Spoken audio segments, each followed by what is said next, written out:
Any mention?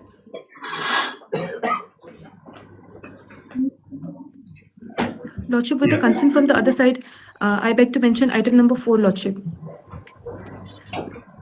Lordship, in this matter, on the last occasion, your Lordship was pleased to allow us to file additional affidavit.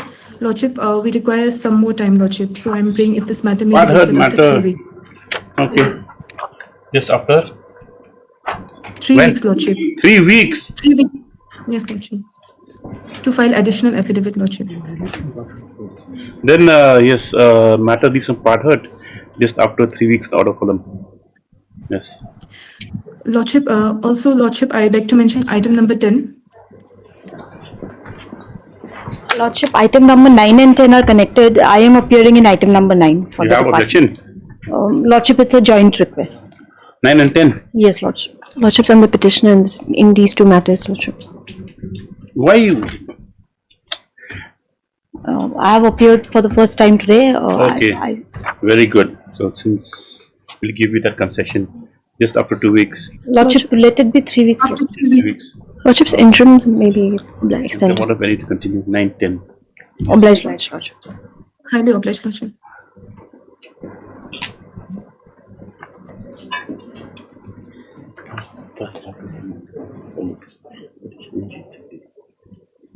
College teachers. Item number 1. Compelled.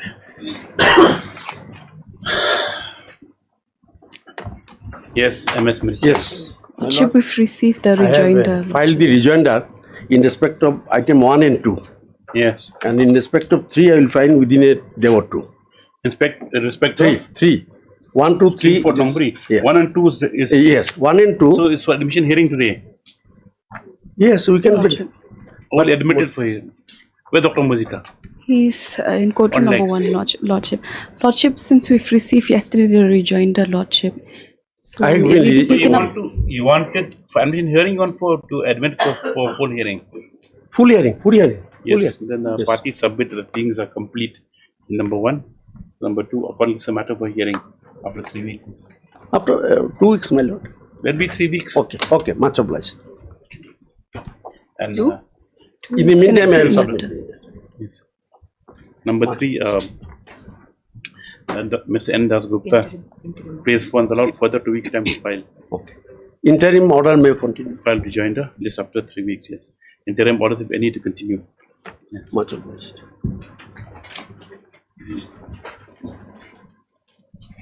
Hearing. Item number 5.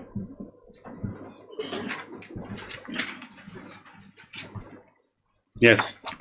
Lordship, Mr. Murthy. Lordship, can this matter be taken up at the end of the board, Lordship? We already at the end of the board. There's only one matter remaining. Number 8 will be taken up. Where's who's up? Where's yes, where's Miss number 8? Learned Daisy is leading Will this it be case. taken up or not? He was ready actually. Then okay, we take up 8 now then. Oh no, sorry. Next one is 6.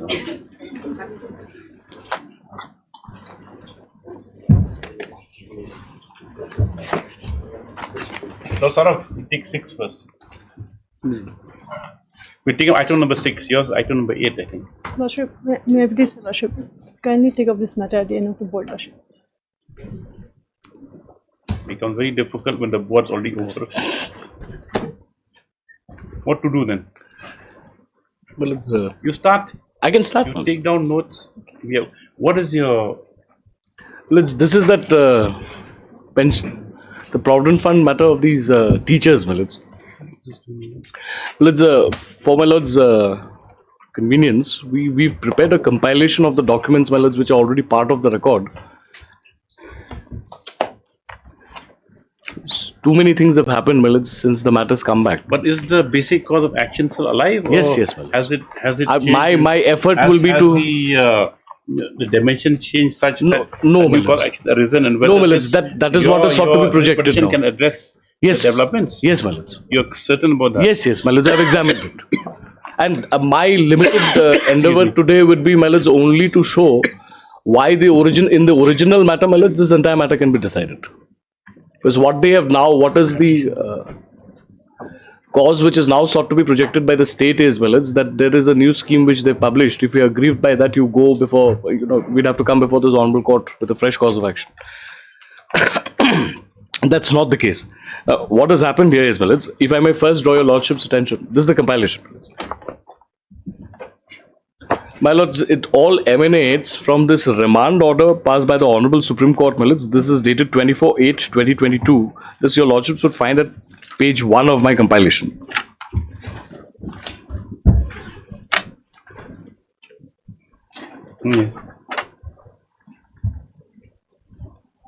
Well, I'll just read, well, it's parts of this order. Well, it's paragraph 2.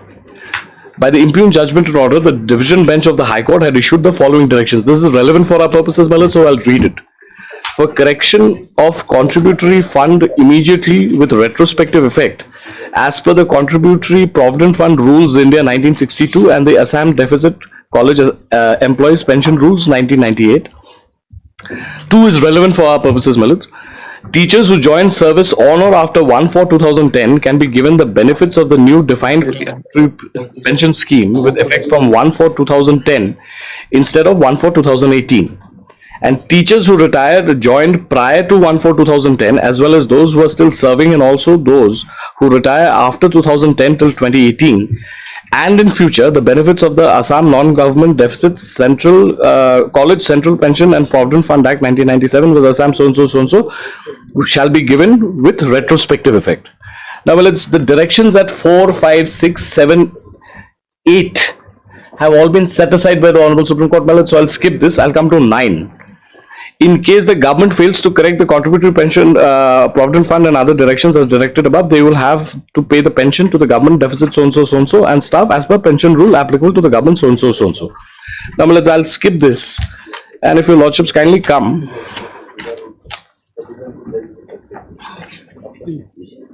to page 5, my lords, paragraph 7.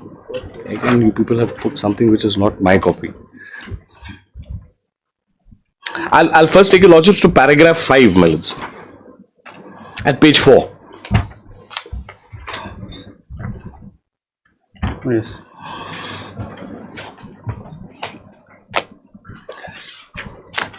Now, insofar as the other directions issued by the High Court are concerned, my lords have it. Yes. And the relief sought in the main writ petitions are concerned, what can be culled out is that the grievance on behalf of the petitioner is the non-implementation of the provisions of the Assam Non-Government School and College Employees Central Provident Fund Scheme of 1969, for short Assam Act of 1969, which has been adopted by the state of Meghalaya, and the state of Meghalaya has enacted its own act, namely the Meghalaya Non-Government so-and-so Fund Act of 1969. Now we'll skip, and your lordships may kindly come to paragraph 7. From the impugned judgment and order passed by the High Court, there is no clarity as to which provisions of the 1969 Act and the regulations, if any, made thereunder and the Provident Fund scheme adopted by the state of Meghalaya have not been implemented. The allegations are too vague. From the impugned judgment and order passed by the High Court, nothing can be culled out as to which part of the Meghalaya Act of 69 and the regulations of the scheme, if any, framed thereunder or even the Assam Act of 69 are not implemented, and to what extent they are not implemented. Only there are vague averments allegations. The High Court ought to have given specific findings as to which part of the 1969 and the regulations, if any, framed thereunder or not implemented and or complied by the state before issuing any writ of mandamus. Now, if your lordships kindly skip it and come to the last paragraph, my lords. Well, it's in view of the above, para 11, if my lords have at page 6, in view of the above and for the reasons stated above, the present appeal succeed in part. The directions contained in para 4, 5, 6, 7 and 8 in the impugned judgment and order are hereby quashed set aside. The matters are remanded to the High Court to consider the grievance on behalf of the original writ petitioners with respect to the non-implementation of the Meghalaya Act of 69 and the Providence Fund scheme under the aforesaid Act, if any.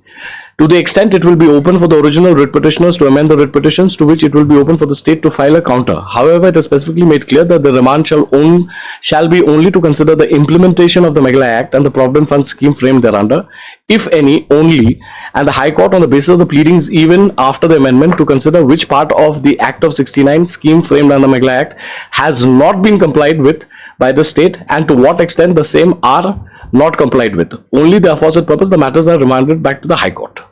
So, well, it's thereafter what happens is a amended application is filed by us. The state files a counter.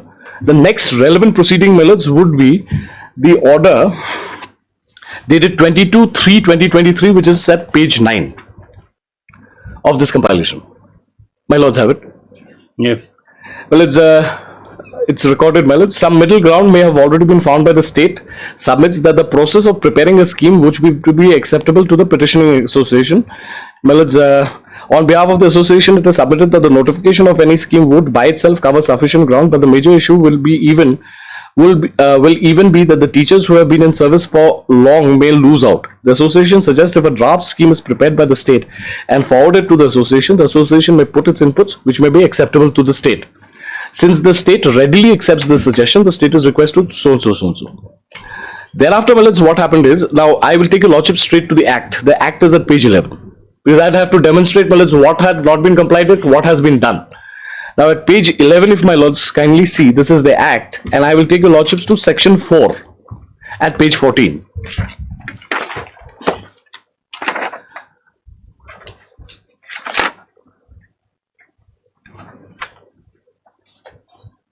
My lords have it. Well, it's the state government may by notification in the official gazette frame a scheme to be called the Meghalaya Non-Government School and College Employees Central Provident Fund Scheme, to be administered by a board of trustees to be constituted by the government under the scheme. A scheme framed under the provisions of subsection 1 may provide for all or any of the matters specified in the schedule. Now your lordships would probably want to see the schedule. The schedule your lordships will find at page 17.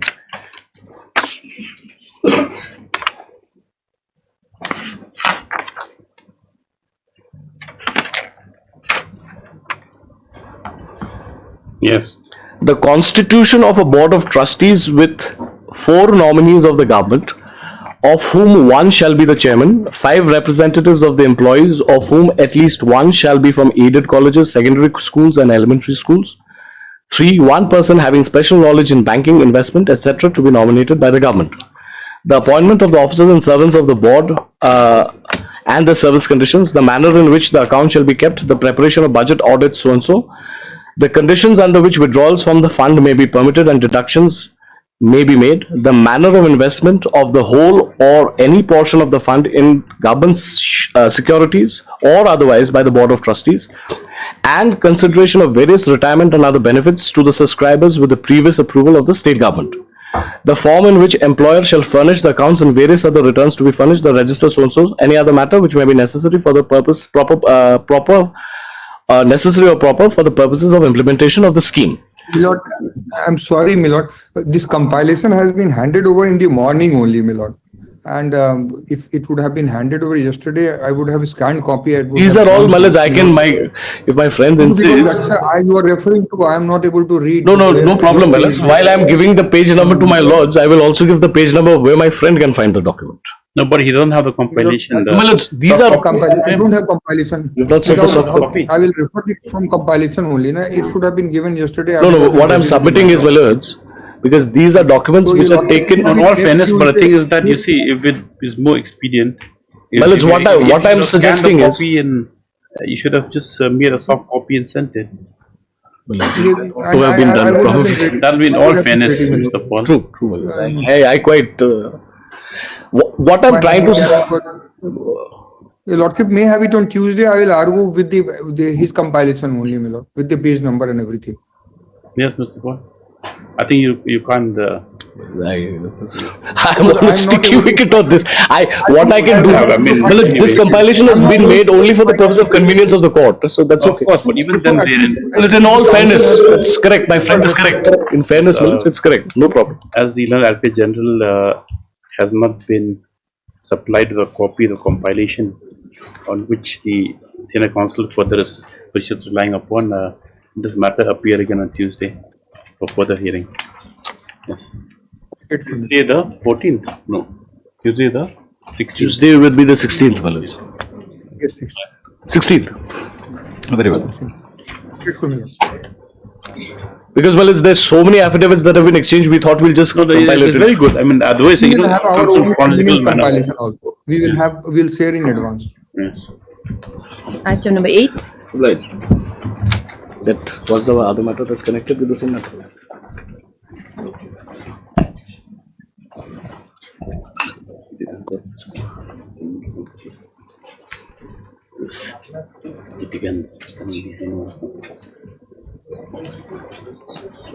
Yes, the video done.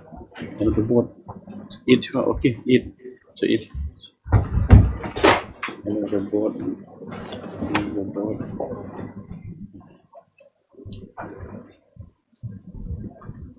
Yes.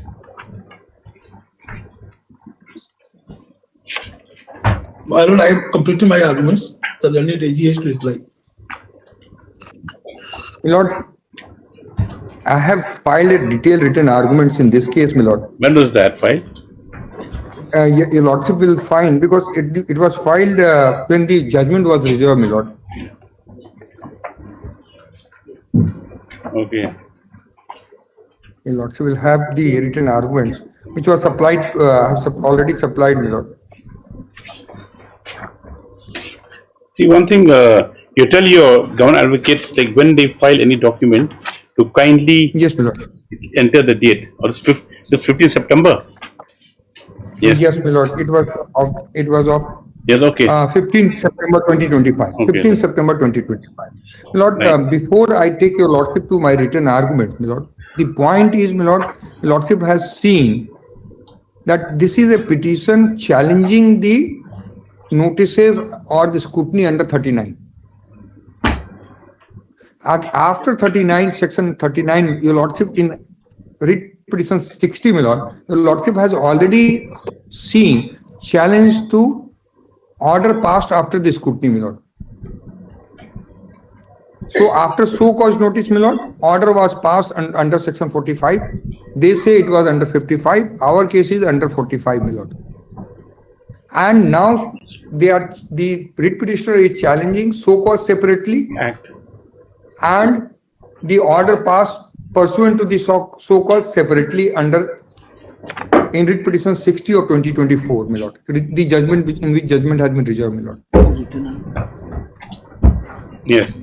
My submission is, my lord, that there cannot be splitting of the cause of action. So cause Yes. could not have been challenged separately, my lord. Once so cause is issued, you submitted your replies. After submission of replies, the order was passed under 45 for the assessment. And that assessment order is under challenge in writ petition 60, my lord. So therefore, this writ petition in my humble submission is not maintainable, challenging only so cause notice. That is my first submission, my lord. Second submission, my lord, which I have is, your lordship may have my your lordship kindly see the writ petition 59.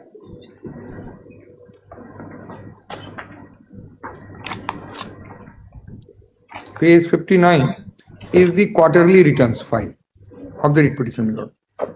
Amended writ petition. Yes, amended writ petition, my lord. Page? Page starts from page 27, my lord. And your lordship may see the index, my lord. Index of the writ petition. That will also clarify the situation, my lord. Yes. Index, if your lordship will see the annexer 1 is copies of return for the period from quarter ending 3rd June 2017 to quarter ending 3rd June 2017. Sorry, 7 to 17, my lord. Yes. This is the return filed by them. The scrutiny report is 303, my lord, in annexer 2. Your lordship may have the annexer 2. Copies of scrutiny report for period from quarter ending 3rd June 2007 to quarter ending 3rd June 2017. Yes. And third is copies of notice for curing defects for period from Or same period. 3rd June. Yes. Yes, same period, Lord. So there are 3 sets of documents which are placed in the writ petition before your Lordship. Yes. What is being argued and pleaded before your Lordship is that under 13, without notice under section 35 of MWAT Act, there could not have been a scrutiny under 39, my lord. That is the crux of the argument. And much water has flown, my lord. From 39, we have reached to a stage of 45, where assessment orders have been passed, and that is subject matter of 60. Writ petition 60. Writ petition 60. Now, my lord, kindly see the scrutiny report at 303, my lord, of the paper book, my lord. 303.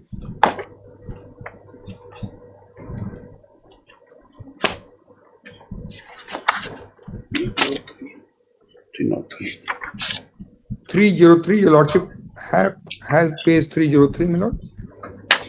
Yes. Annexure 2. 303. Now, your lordship will 303, and it's a period quarter ending 30th June 2007. My lord. Where's Annexure 2? Yes. Annexure 2. Your lordship kindly see Annexure 2. Page 303. It comes in the middle of the. This is Yes, the consolidated one. Yes. Consolidated one. See, Annexure 2 runs from page 32 to page 362. Correct? As per the. Annexure 2, my lord, as per index, my lord, of. As per index copies disciplinary reports, it runs from 32 to 362. So. To kindly have the Annexure 2, my lord. Kindly see the Annexure 2, my lord. That will be scrutiny of return sheet, my lord. That's page 32. No, that is the copies of return, my lord. 32 will be copies of return, my lord. Wrong pagination. It's a consolidated petition, because what has happened that. See, 32 something else. Or 30 is order of NCLT. Your lordship, kindly come to the. Wait. We just try to figure out. Page 1 of the Annexure 2. Okay. 1 second. Where is Annexure 2 end? Consolidated. Only for limited purpose, I wanted to show this page only, my lord. 1 second. I think we are not on the same page, literally. 320, your lordship may have page 320, my lord. 320, my lord. Start from.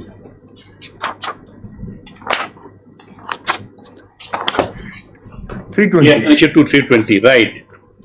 Finally. Lordship, kindly see dealer name Messrs. Mega Technical Engineering Private Limited, address so and so, circle so and so, quarter ending 30th June 2007. Yes. Sri Manoj K. Verma, representative, appeared with books of account which were duly verified. Return is scrutinized under section 39 of MWAT Act. Kindly mark this page 320, my lord. Right. Now, your lordship, also kindly mark the fact that Sri Manoj Kumar Verma, representative, appeared with books of account which were duly verified. This fact has not been disclosed, uttered in the entire petition, my lord. So you said this case of case suppression, like the other cases. Yes, my lord. It's like a case of suppression. Now, if your lordship kindly come to my counter affidavit, my lord. It's actually it's 320. Yeah. 320. 332. Yes.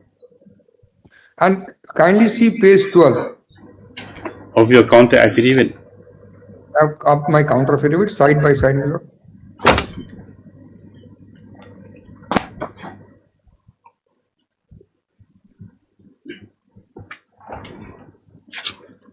And page 12 is page 1 2, my lord, 12, annexure 1.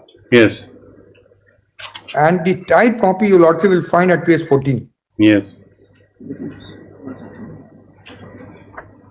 With reference to the subject cited above, you are hereby directed, reminded to produce in the office of undersigned books of account noted below for the period ending 2005 to 2016 under MVAT Act at so and so, filling which assessment for the above period will be completed to the best of my knowledge, judgment without further reference. Books of accounts required to be produced, sale and purchase register, list of tax invoices, cash book, ledger, stock register, details of exempted goods. And pursuant thereto, my lord, pursuant thereto, at page 16, your lordship will find.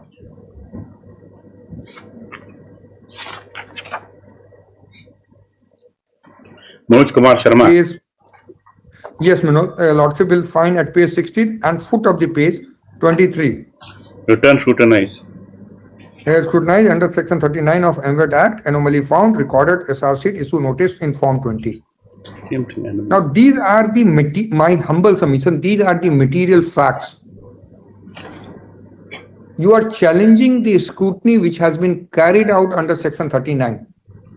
Yes. Pursuant to the notice, my lord. And you are not even making any whisper of the said fact in the entire writ petition, my lord.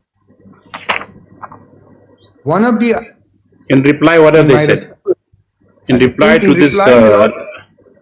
rejoinder. In the rejoinder? Yes, my lord. I'll just take your lordship to the rejoinder. In the rejoinder, your lordship, they try to explain. Please. Just simply try to explain the facts, and they do not explain as to why this fact was not stated. Your lordship would recall on the last date of hearing, it was argued before your lordship that it is not a material fact. Yes. Because I have questioned the jurisdiction of the authority to carry out the scrutiny without notice under 35. Notice was certainly issued. You produced the books of account, and you did not challenge the notice nor production of books of account. When it was found that everything is against you, you come to the court after how many years, my lord? 4 years, 3 years. Questioning, yeah. And that too separately questioning the so-called an assessment order. Yes. There is a, if your lordship now in the backdrop of this fact, kindly come to my written arguments, my lord. That will conclude my argument, written argument.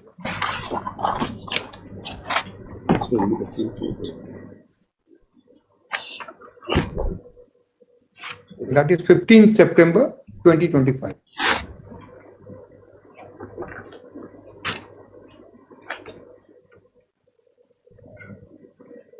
And your lordship kindly have the written submission filed by petitioner, which is dated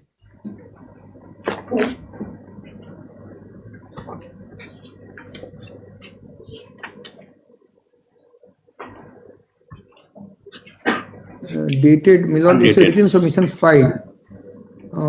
Dated is not, date is not getting, I'm not getting a date. It's not undated, my lord, but it is a written submission of the petitioner, my lord. Yes. Both my written submission and the written submission of the petitioner, my lord. Yes. In this matter. And in the last page of the written submission filed by the petitioner, my lord, what is stated, I will read out, my lord, regarding suppression of facts, my lord. Yes. A contention advanced by the respondents. Yes. Last page, my lord, of written submission. Your lordship has the copy of the same? Yes. A contention advanced by respondent that there was a suppression of material facts in as much as notice dated 27th April 2017 was not annexed with the petition.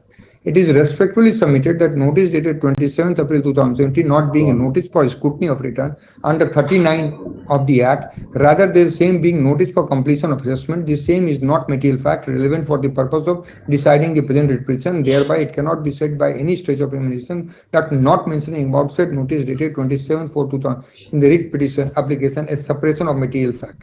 So, Your Lordship, the simple lame excuse, if I can say so, my Lord, is that the notices are not under 39 and therefore I have not produced the notice. And I have shown, my Lord, the signature, everything in the counter affidavit. It is all mentioned under 39, my Lord. And it is a sequel to the passing of the assessment order. The Lordship has seen at page 16, my Lord. And in presence of the representation. So, my Lord, now in this backdrop, kindly see my written arguments. Kindly see paragraph 4 at page 2 of my written argument.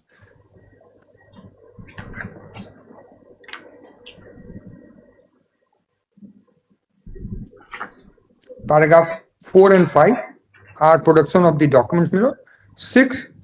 Said notice was duly complied without raising any objection or protest or reserving any right by the petitioner by producing the books of account in October 2021. 7. Did not make even slighted whisper in the petition about the above proceeding, which was going before the Supreme Taxes. It is relevant to state in terms of Section 2(7) of MVAT Act, which declares Supreme Taxes assessing authority. 8. It is submitted that fact of appearance of representative petitioner with books of account is duly recorded in the impugned scrutiny sheets, page 320 at writ petition 59. Said fact of appearance of October is also recorded in note sheet or respondent at 16 of the counter. Petitioner has also not denied the same in the rejoinder. 9. It is submitted that issuance of notice under 27th April 2017, consequently production of books of account by petitioner in compliance thereof, and only after which scrutiny could be complied in material fact of which have not even whisper is there in the writ petition. It is submitted that factum of said notice is also material fact inasmuch as receipt of the same negates the plea taken by petitioner of non-issuance of notice before conducting scrutiny and limitation.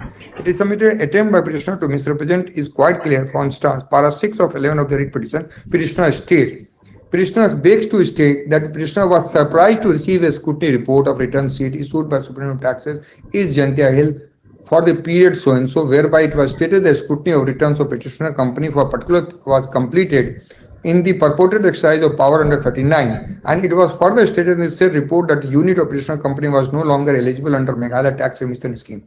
So, my Lord, in this paragraph, this expressed surprise without disclosing to your Lordship that they have produced the books of account, they have produced all the material, notices were issued, their representative was there. So there, and pursuant to that, it has been carried. 12. Writ petition merits outright dismissal with cost on account of such gross suppression. By the petitioner, it is will settle that suppression of even single material facts can be fatal before the writ court. In the Honorable Supreme Court, my Lord, I need not trouble your Lordship with the judgment. I have already quoted the relevant part of the judgment with highlighted portion. And most important is, my Lord, paragraph, the recent judgment of 2022, 12 SEC, page 81. 10. It is well settled that jurisdiction exercised by High Court under 226 of Constitution of India is extraordinary, equitable and discretionary, and it is imperative that petitioner approaching the writ court must come with clean hand, put forward all facts before court without concealing or suppressing anything. A litigant is bound to state all facts which are relevant to the litigation. If he withholds some vital or relevant facts in order to gain advantage over the other side, then he would be guilty of playing fraud with the court as well as with the opposite party, which cannot be countenanced. This court in Prestige Food and SBI, my Lord, and highlighted portion, if the applicant does not disclose full fact and suppress or otherwise guilty of misleading, the court may dismiss the action without adjudication the matter. So, my Lord, even disclosure, non-disclosure is fraud. And then, my Lord, the next judgment, my Lord, at serial 16, my Lord, in Tripati Rao versus L. Lingamaya, 2024 SSC online, SC 160. 83, my Lord, suppression of any material, bold portion at page 5. And every court has inherent power to recall its own order obtained by fraud or order obtained by My humble submission, my lord, in the light of all these facts are that those notices were material facts. Yes. Those facts were material facts, my lord, and based on that, the petitioner ought to have disclosed the fact. But we'll reserve it, yes. Yes, now my next point, my lord. The issue is, my lord, next point is also at page 7, my lord, of my written arguments, my lord. Yes. Paragraph 18. Registered dealer. That entire case. Yes, my lord. Yes.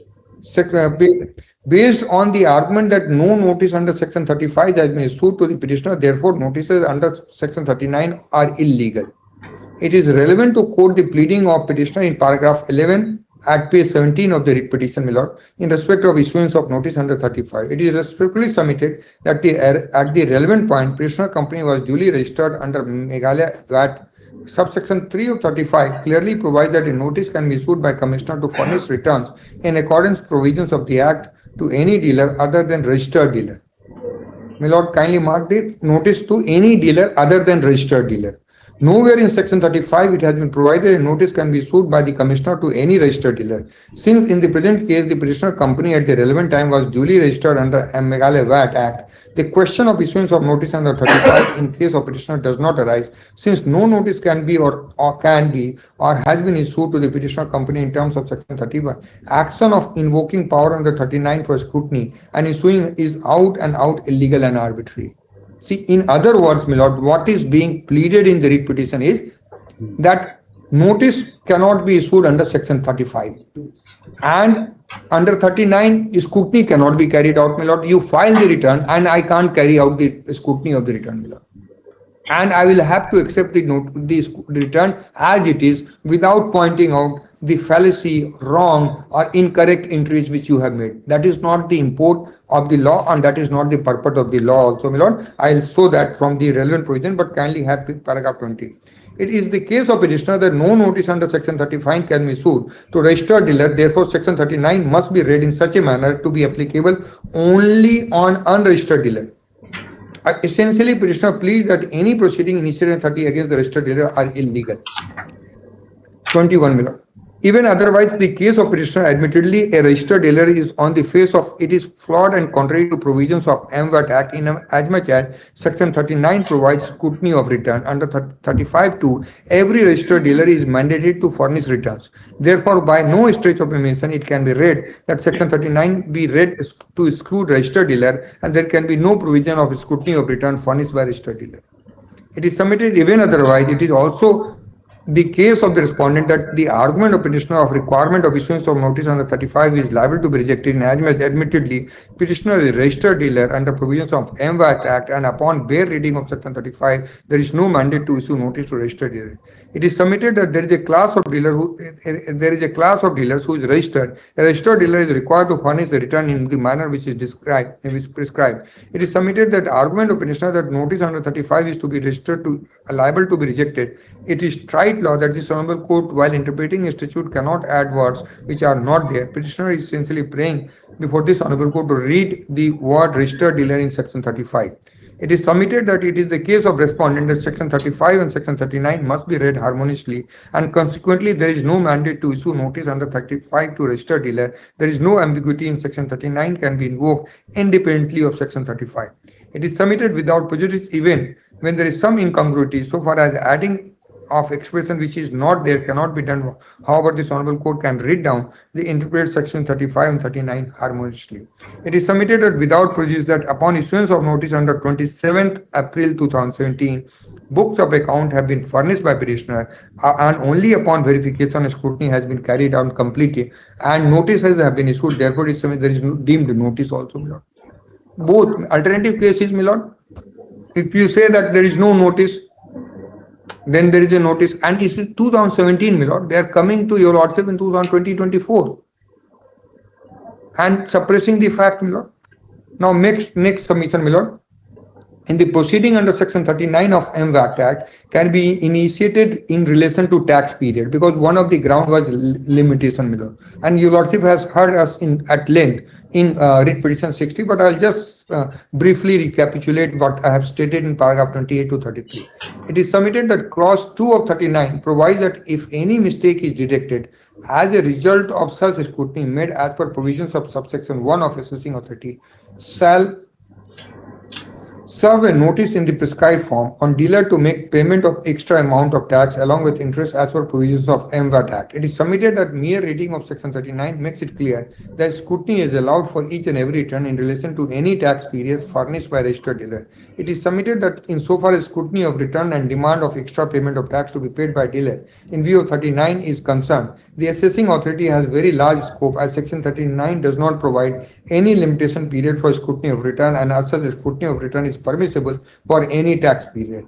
It is submitted that proceeding against the petitioner is not drawn under 55 and 56 of MVAT Act. The limitation provided in 59 cannot be made applicable. It is submitted that in the instant case proceedings were drawn under 39 for which no limitation is applicable. Even otherwise, initial notice was issued in 2017 providing reasonable opportunity and to produce books of account. Then Superintendent of Taxes is the competent authority, my lord. It is submitted, though it is not pleaded, but we have said returns have been filed by prisoner before the Superintendent of Taxes, 57 of so and so. So this is the issue, my lord. And then, my lord, tax evasion by petitioner on next, my lord. 39. Yes. It is submitted that a bare perusal of scrutiny carried out by Superintendent of Taxes of return report from 342 363 shows that petitioner has availed tax exemption under Meghalaya Tax Remission Scheme 2006, which the petitioner unit was not entitled to, and it owed huge amount of taxes to the government from quarter ending 31st March 2007. It is also relevant to state that petitioner has not questioned the scrutiny of return by Superintendent of Taxes on merits, clearly showing that huge amount indicated in the scrutiny report are payable by petitioner. Petitioner cannot be permitted to read clear and ambiguous language of 35 to wriggle out from liability to pay taxes in terms of prevailing tax regime. Therefore, there is an admission on the part of petitioner admitting its liability in terms of scrutiny report of taxes, my lord. Now, my lord, 40. It is submitted that impugn notices were issued for clearing of defects to make payment of extra amount of tax along with interest as per provisions of the Act within 20 days from the receipt of notice. It is submitted that notices may not be interfered with. In case such notices are installed, state will lose its revenue and the same will encourage others to evade taxes. And last, my lord, writ petition is liable to be dismissed for existence of alternative and efficacious remedy. Your lordship has already taken a review in a number of judgments. Inherent lack of jurisdiction or wrongful exercise of jurisdiction should be taken into consideration by the High Court when 226 is sought to be invoked by bypassing a statutory alternative remedy provided by state. It is submitted that in instant case petitioners have efficacious statutory alternative remedy, preferring an appeal under section 65 of the Act to the prescribed authority as a liable to dismissed, my lord. I have cited the judgment. And lastly, my lord, Tripura judgment was relied by the learned senior counsel, my lord, 44. It is submitted that judgment relied upon by petitioner of Honorable High Court of Tripura in Sri Pankaj Bihari versus State of Tripura is distinguishable inasmuch as same concerns interpretation of Tripura Value Added Tax 2004. Furthermore, upon a reading of section 24 of the Tripura Value Added Tax and section 35 of Meghalaya Value Added Tax bears out that section 24 does not contain expression other than a registered dealer, which is there in section 35. Therefore, section 24 provides for notice to any dealer. On the other hand, section 35 specifically excludes registered dealer from issuance of notice. Use of expression is deliberated by the legislature, and the judgment being distinguishable cannot be relied upon, my lord. So all I submit, my lord, the lordship has one, that there is a suppression of material facts, my lord. Second, my lord, there is an alternative efficacious remedy. Third, my lord, that the notices were issued to the petitioners. They, in 2017, they produced the books of account, scrutiny was carried out. It was taken to the logical conclusion by raising the demand order, which your lordship has already examined, my lord. So in the light of all these facts, my lord, I humbly pray, my lord, that they are enjoying a stay by this honorable court on payment of tax, etc., my lord. Lordship may dismiss the writ petition with exemplary cost. Yes. My lord. Short reply, Dr. Saurav. My lord. Short reply. My lord, the short reply, the way, my lord, the court has been misled. That too by a person of the stature of the learned Advocate General. Yes.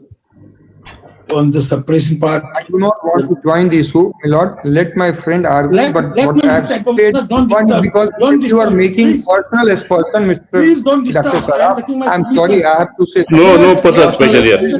yes. Yes, please calm down. Yes, please continue. Yes, proceed, You Dr. cannot Saraf. disturb. Yes. Being the highest officer of the law of the state, my lord, he cannot go on making the statements. Do not give you right to make Yes, you please, suppress please. facts and He has misled the court. Yes. And I don't want, my lord, I don't like that the persons again, when making submission, other counsel again interface. My lord, the first submission which has been made before your lordship is that, my lord, in 59, the scrutiny orders were there. Your lordship has filed at page 320. And then it has been submitted. That again was further, the assessment orders were there, which were challenged in 60. Yes. I think whatever I understood, my lord, that was correct. That in 59 we challenged the show cause notice and the scrutiny notices. Yes. And thereafter the assessment orders were there, which was been challenged in 60. Yes. Now your lordship must see page 320 of 59. Yes. This is under the Meghalaya Value Added Tax Act for the period ending 36/2007. Yes. Scrutiny orders. The rate of tax was 12.5%. At the bottom, you will also find. Yes. Whereas, if you also looks into 60, the order is at page 160. The file must not be there. You will also may note it. Yes.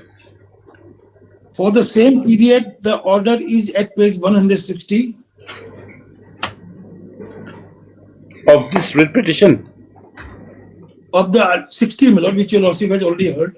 Yes. For the same period, the order is at 160. Yes. And that is under the Central Sales Tax Act 1956.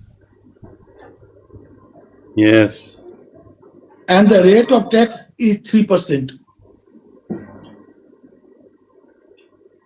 Or you see at 12.5%. Yes.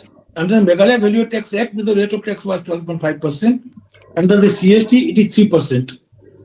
Yes.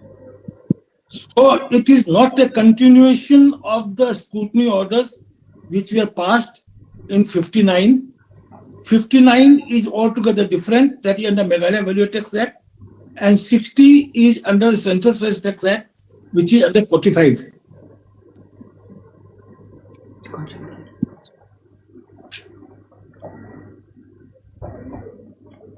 So to make a submission, my lord, that we have splitted up the same in two causes of action by filing 59 and 60 is not correct at all.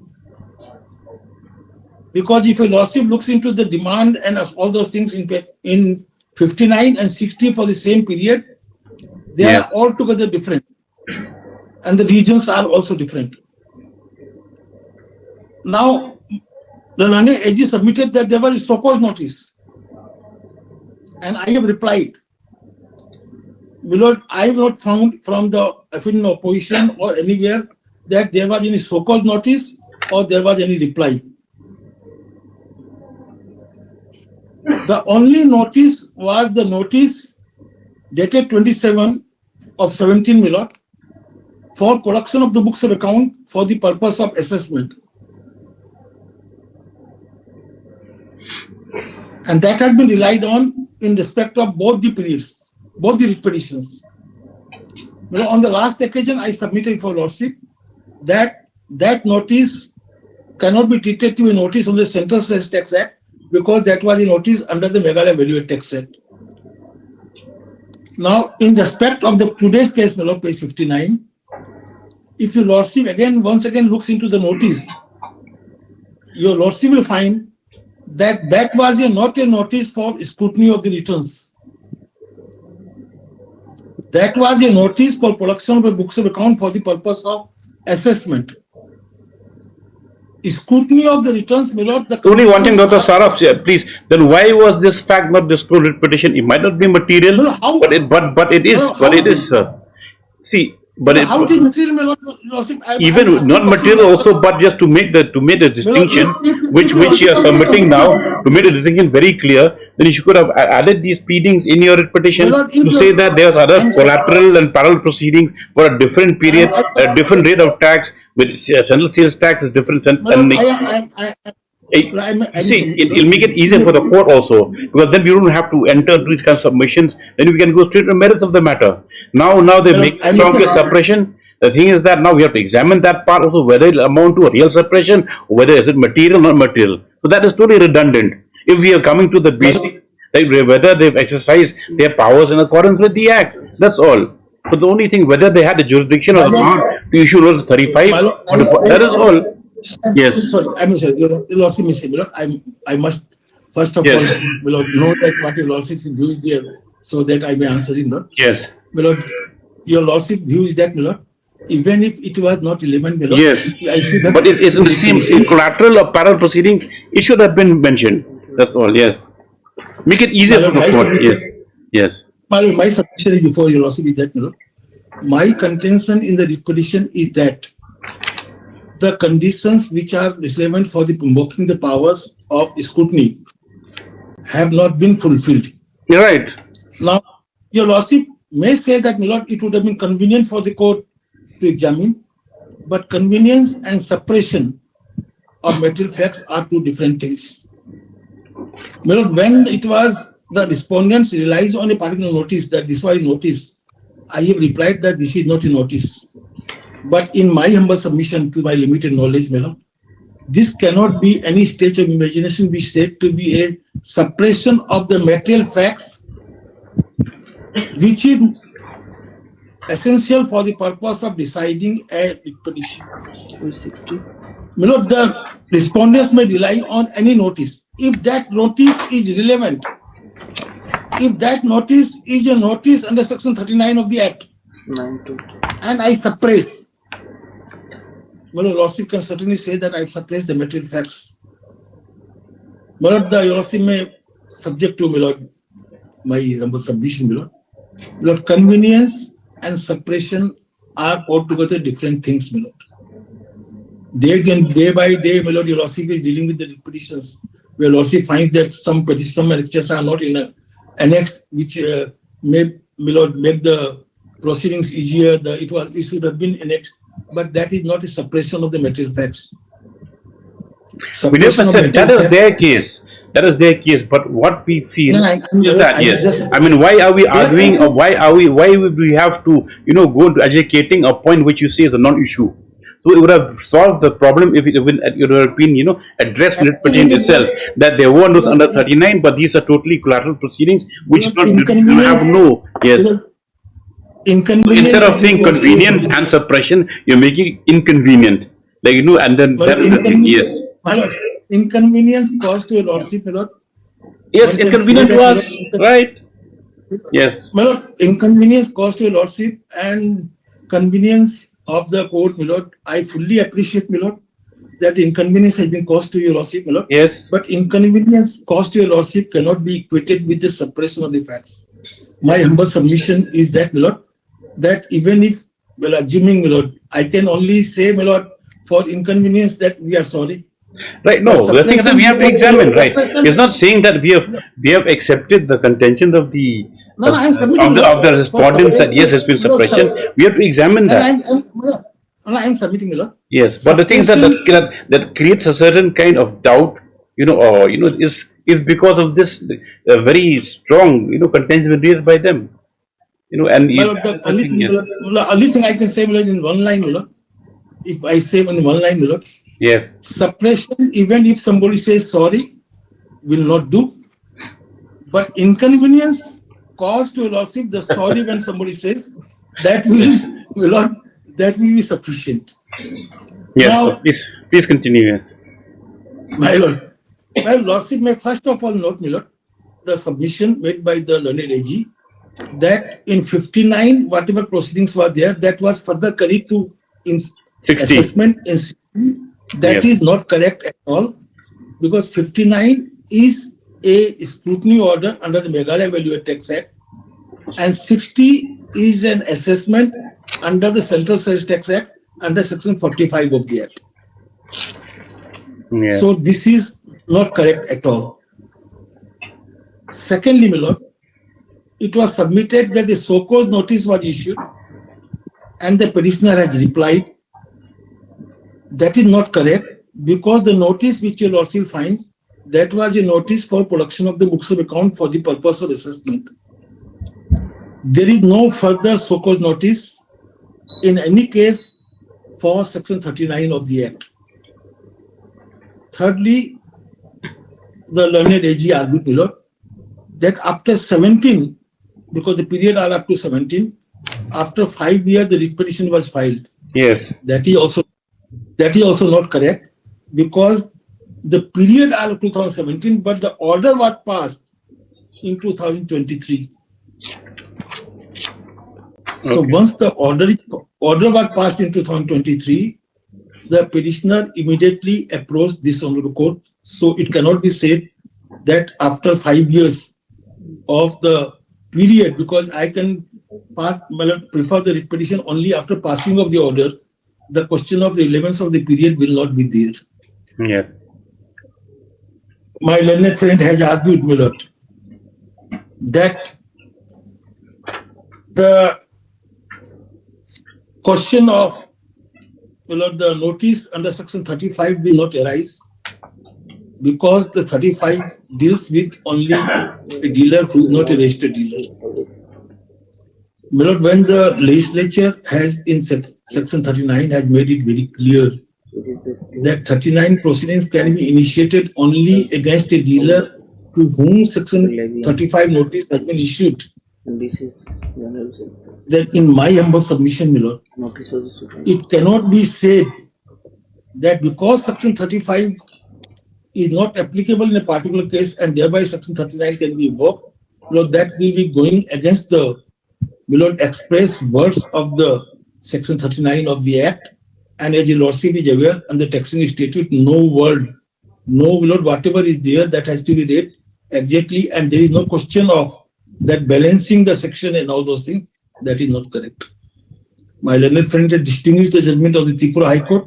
If your lordship looks into Section 24 and 35 in the judgment itself, Lord, 24 and 27 of the Tripura Value Tax Act, you will also find that our parameters are exactly the same.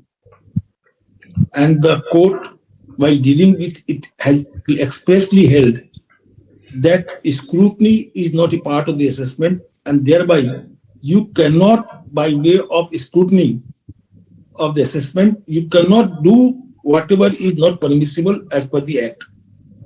That is, if the assessment cannot be done, then scrutiny also cannot be done after that period.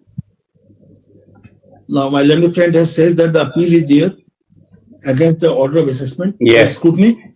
You'll also kindly see the section.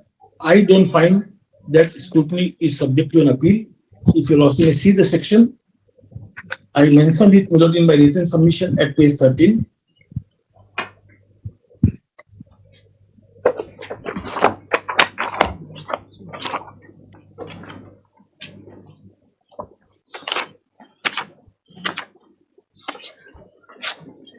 Yes. Alternative meeting, Yes. page 13. The petitioner in the present petition has challenged the notices and the orders passed in Section 39 of the illegal legislation. There is no appeal provided in the Meghalaya Data. No, you mean to say that since it's not an assessment, so there will be no appeal? No, because there's no order. Only if assessment order is appealable.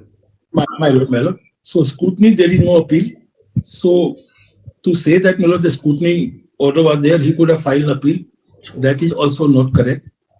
You'll also find that, my lord, what I have challenged in this petition is the jurisdiction and the fulfillment of the preconditions for the exercise of the powers for making the scrutiny assessment, and secondly, the limitation. Now, as you lordship is aware, my lord, in the Supreme Court judgment, Gota thoroughly, my lord, on all those things. when the jurisdiction question, like in the reopening assessment, my lord, when 148 is challenged, that the preconditions for the exercise of the powers for the reassessment notice have to be fulfilled. And if they are not fulfilled, the proceedings are passed and the writ petition will lie. That is a custodian bench judgment also, my lord, on that score, including from the Calcutta discount, that the preconditions which are necessary for the invoking the powers in section 148, if they are not fulfilled, the writ petition will lie. Now, again and again, my lord, it has been mentioned in the first part that so and so appeared with the books of accounts which were duly verified. My lord, your lordship may find the notice, and in the order sheet which has been mentioned, the notice was for production of the books of account for the purpose of assessment. And first part, second part, it says that he has appeared. Third part, abruptly he passes the order, the scrutiny order passed. First and second in the order sheet, you also find that the so-and-so appeared with the books of account in pursuance to the notice for the purpose of assessment. Second is also the third, same. Third, suddenly, after 4 years or 3 years or 2 years, the authority passes the order, the scrutiny order passed. Now, can it be said, my lord, by any stage of imagination, that the books of accounts which were produced were in pursuance to a notice under section 39 of the Act, and 39 of the Act can only be invoked when a notice under section 35 has been issued, which has not been fulfilled. Rest, my lord, whatever points are there, Yes. I have Reserve judgment, yes. Heard. Yes. in the judgment, my lord, I mentioned everything. You will also may kindly consider it, and thereafter Thank you. I'm obliged. Hearing concluded, judgment is obvious. After at least long time, my lord, we could conclude the hearing. Yes. It's too long. It's written. 11. May it please, Lordship, we have filed the writ petition One second. for seeking. 1 second.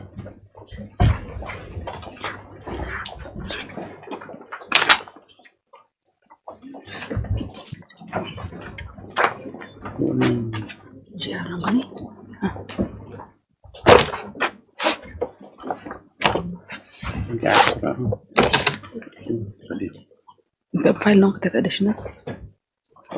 Amma it's on each.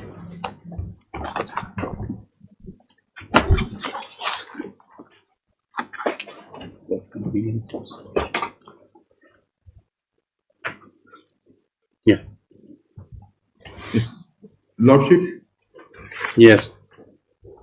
Lordship, we have filed the writ petition for seeking the refund amounting to 10 crore 98 lakh. As per the order. Now of there's the a respondent number 14/5/26. The state respondent supposed to file to bring place record. Yes, where's what the has happened, Lord? I'm just coming to that, Lord. Yes. Lordship, my humble request, before considering the request of my learned friend, Yes. please direct him to release my principal amount of the refund, which was legitimately due last 5 and 6 years. What is the amount due? Duly approved. Duly the file file has been sent by the respondent number 2 for approval of the Joint Secretary Commissioner. Annexure D. Lord, we will have to hear the matter on merit with great respect, my lord, to the learned counsel for the petition, my lord. Lordship, there are 2-3 facts which are missing in the writ petition also, and also, my lord, in fact, I held meeting with the officials, my lord. If your lordship will, your lordship has recently heard us on 5960. Because what has happened, my lord, in this case, my lord, that the case of the petitioner is based on the order passed under section 67, review order. That's a case which I could understand. Now the issue is, my lord, that I do not find the assessment order in the writ petition, my lord, under section 45, because that review will take place only after 45, my lord. When I went through the file of the petitioner also, my own file, my lord, I could not find 45 because 67 will come only after 45, my lord. That order is also not there, my lord. There, because assessment order has to be there, then only the question of review will come, my lord, and refund will come. So there is no assessment order placed by the petitioner nor by from my side, my lord. From my side also there is no assessment order. For the said purpose, in fact, I held meeting yesterday also and earlier also with the officials, my lord. Even in their files, they have summoned the file at the local level also, my lord. That is why I couldn't file the. So your lordship, kindly give me some more time to trace the assessment orders, trace the relevant records, so that we can assist your lordship in this matter, and then your lordship will finally adjudicate the issue. And I'm asking, praying for some more time. What about the additional affidavit allowed by what I did 14.5? Lordship, my matter is covered under subsection 2, subsection 2 of section 45. After supporting the return, my learner friend, there is no need of the assessment order, scrutiny assessment order has already made. The scrutiny was carried out in 21. 21. Yes. And there is no assessment after the scrutiny, my lord. There has to be assessment order. Where is the assessment order on the record? It is not there in the record. As per section 45, there is no need of assessment of the registered person. Now, my lord, there has to be assessment order. Then only there will be review, my lord. And straight away 67. If your lordship will see section 67, it is a section 60 law. Kindly see the law. Lordship, section 67 is itself is clear. There is assessment or order. Order is P1. See, we're getting confused. My lord, I'm asking for some more time, my lord. I'm asking for some more time, my lord, to place all the records, or I will place the original file before your lordship also. Because no, the last time see, Mr. Archangel, we granted you time. Last time to yes, place the records of proceedings. So you file it. Documents are missing. They are taking the time. Please don't talk. Please, one at a time. Please. Yes. I'm sorry, my lord. If one at a time. Yes. Yes. Dr. Malkiyat finished, then I'll argue. Yes. What do you have to say? Lordship, if there is any deficiency in my case, why the respondent number 2 forward my case to Joint Commissioner for the approval? Annexure D. Now after 4 and 5 years, they raise their action. There is no assessment order. There is nothing. Yes. Annexure D. This is the whole reply of the query raised by learner friend. 1 second. May I submit? 1 second.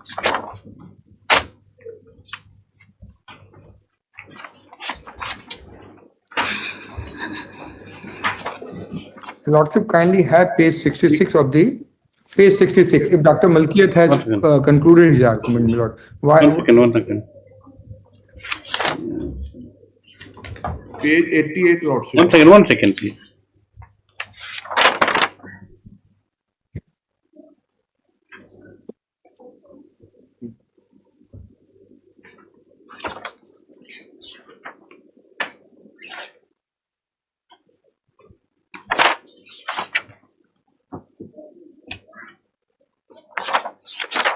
Yeah, page 88.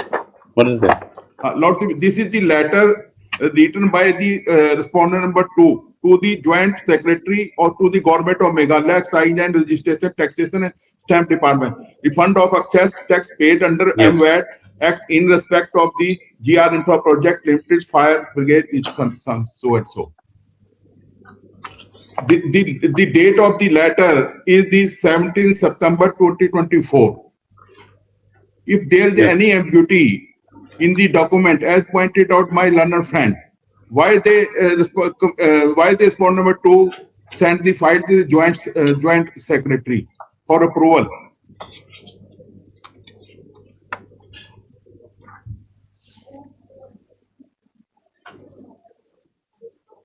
Okay, excess 10 crores 98 lakhs. Yes, Lordship, we are claiming same amount. Nothing more than that. Anyway, you file your additional affidavit. Yes, we'll have to deal this. We'll hear it next day. When can you file it? Kindly give me slightly longer time, my lord. Yes, In sir. first week of July, General, and some please difficulty after 2 additional weeks. further time to file, as I have to replace the records, the proceeding for tax authorities. Praise allowed. How much time? After 4 weeks. At least from Next paragraph, first week, Dr. Malkit Singh, the learned counsel for the petitioner, however, has submitted that with the matter regarding the refund of excess tax, this seem to be considered in the meanwhile by the respondents. It's letter dated 17 September. Letter 17 September 2024. 2024, yes. Just after 4 weeks. Yes. Much obliged, Lordship. Second call, item 5. Please. Yes.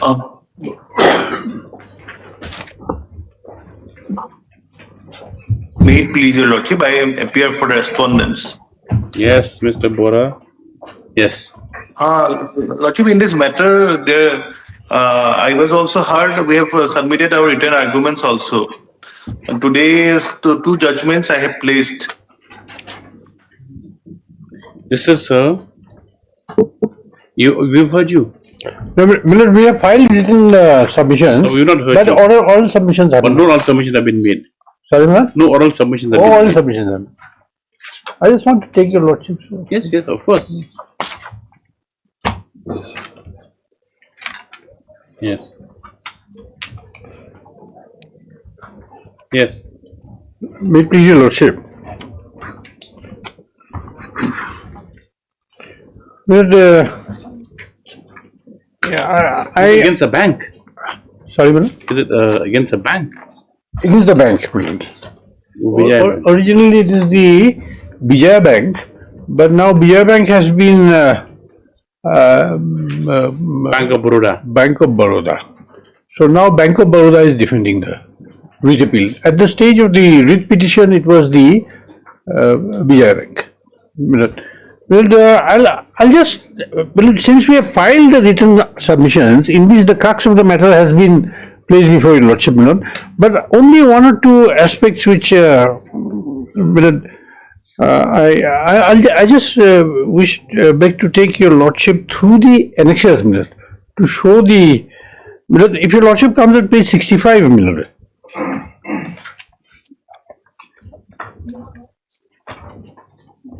or we can 64, Millard. 64 is the death certificate. These are the annexures to the writ petition. So this person, he died in harness on 9/12/2001 while he was in the employment of the bank, Millard. And thereafter an application was made, Millard, for appointment on compassionate ground. And next annexure, annexure 2, Millard, is the reply. Millard, why I'm taking your lordship through this little history? Because to show the applicability of the scheme that I am covered by the scheme, Millard. Now on 11/4/2002, Millard, they have said that we acknowledge receipt of your application dated 12/2/2002. So on 12/2/2002, the application was made, Millard, submitted, and the same has been registered. In this connection, we would like to inform you that the existing scheme for appointment on compassionate grounds is under revision. Hence, no decision is taken on the pending applications. As soon as the existing scheme is revised, your case will be examined and you will be informed of the decision. So, Millard, this brings out that the petitioner here, Millard, the writ petitioner, original writ petitioner is the wife of the deceased, Millard. She had taken the appropriate steps on time, and because of the non-availability of the scheme at that time, Millard, so there was, it could not be considered. Here in this case, you're seeking ex gratia payment in lieu of compassionate appointment. Right, Millard. Because that has come in the scheme, Millard, the scheme which has been brought into force, Millard. Yeah. Now, next annexure also shows that the bank has formulated a scheme. That was in 2005, Millard. In 10/6/2005, the next annexure 3, Millard. It shows that the scheme providing for ex gratia relief in lieu of appointed on compassionate grounds. For your ready reference, we are enclosing the necessary forms, and if you're interested, 10/6/25, 2005. 12.5 minutes. She was informed that Further, the bank. What is this for? Is this? so forms were given to her. Okay. Forms were given to her for submitting loan. All right. Yes. Submitting loan. And Yes, there are contact to inform the scheme for providing employment grounds as such. So 2005 is done away with. You mean the compassionate opponent scheme? that is what. In fact, under the scheme, Milan, there are partly those who died in in action and all that. For them, some limited scope is there for compassionate appointment. Otherwise, it is generally. But where's the ex gratia? I mean, where's the scheme? We have given Milan. Can we just take it to that? Scheme is under page 126, Lodge. Very good. 126.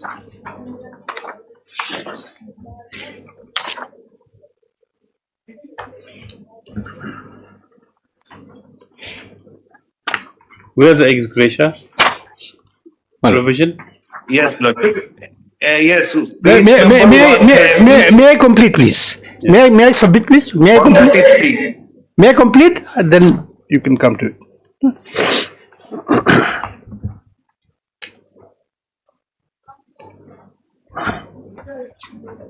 Yes. Ballard, if yes. You do limitation, right? Yes or no? No, limitation.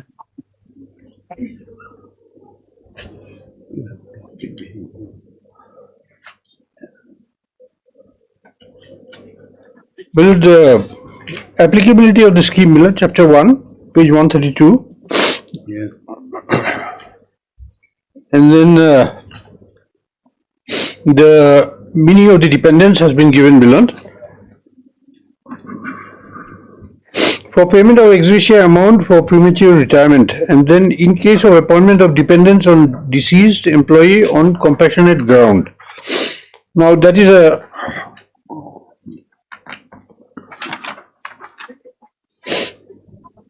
What does a single judge hold? Sorry. What was the view of single judge? We have not seen the case. What is the before single judge? What single judgment. Your Lordship, before your Lordship comes to that, Milan, yes. I'll take your Lordship to the crux. Initially, Milan, initially it was once rejected, and there was a first round of litigation. And in that first round of litigation, Milan, it was found that the income of the son, non-dependent son, has been included in calculating the income of the family. What the scheme says here, Milord, that the income of the family must be less than 60%. 60%. That is what, Milord.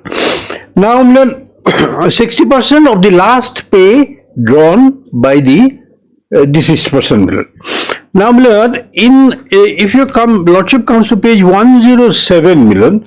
107, effectively from 1010, Milord, that is in the first round of litigation.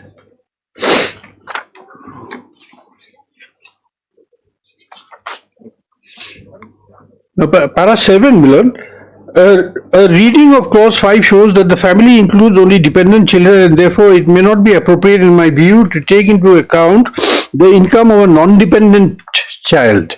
Para 7, Your Lordship.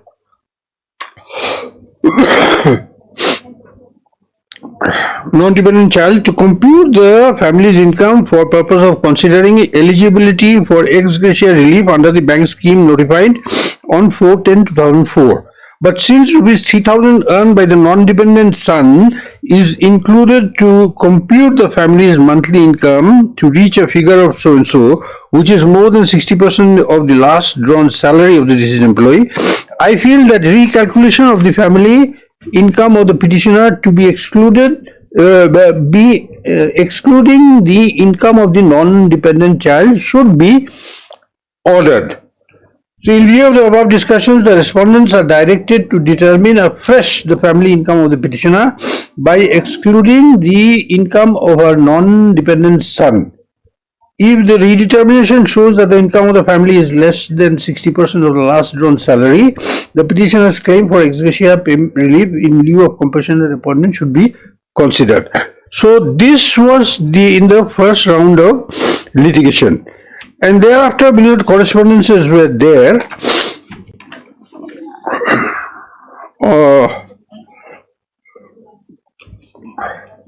On 28th day of August 2012, the letter was submitted showing that the income is less than 60%.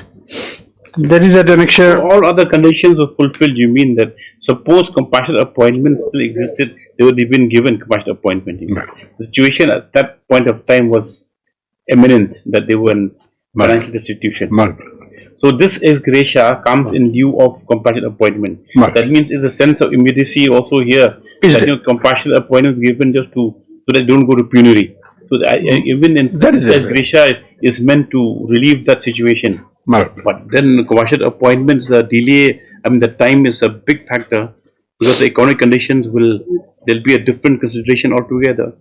Of course, compassionate appointment is not it's exception to the rule of recruitment, and it's an exceptional circumstances only against a scheme that is given. So whether ex gratia comes within the four corners of the consideration which is done for compassionate appointment also. That's only we would like to know that. That is what. Or whether it is a continuing. Like once you've been considered, and then that your eligibility will continue.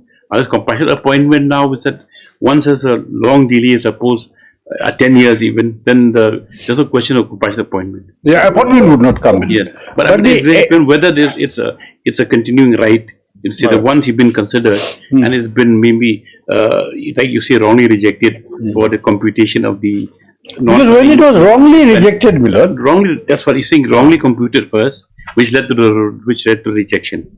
Right. So what that 12 order said that okay, fine, you recompute the income of the family, without taking into account the non-dependent person whose salary has been taken into consideration, which came more than 60% of the last pay drawn of the deceased employee. Now, is that a continuing right that even now at this stage, since the employee died in 2001, where the circumstances still exist that ex gratia payment can be given? So Milord, in my respectful submission, Milord, these circumstances was there at that particular point of time. But now is it the same? But this ex gratia payment is different from compassionate appointment. Milord, that's the continuing right. Like once you've been considered, that amount should have been given, recomputed, you go below the 60%, whether you can still avail of it, whether that scheme allows that, that's the only thing. So, Milord, my submission is that since it was wrongfully denied, Milord, so that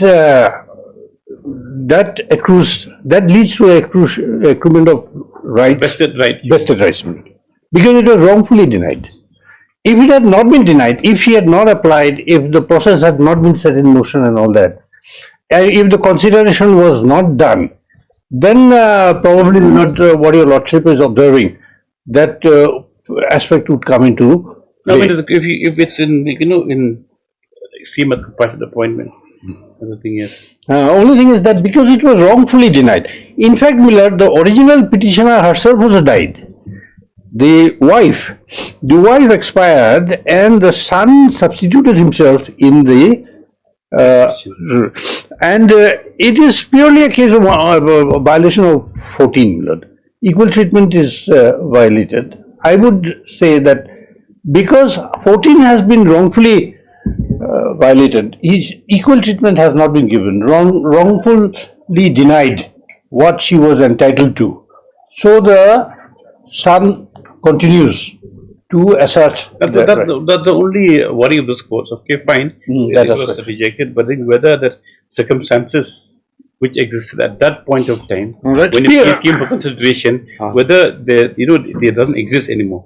The sense of immediacy is very important. That is admitted. Just to immediate succor to them so that they will not be thrown in the road. Right. That is admitted. That is admitted. That is admitted. But my only submission in that regard is, as I said, because it was wrongfully denied. Yes, Mr. Bora.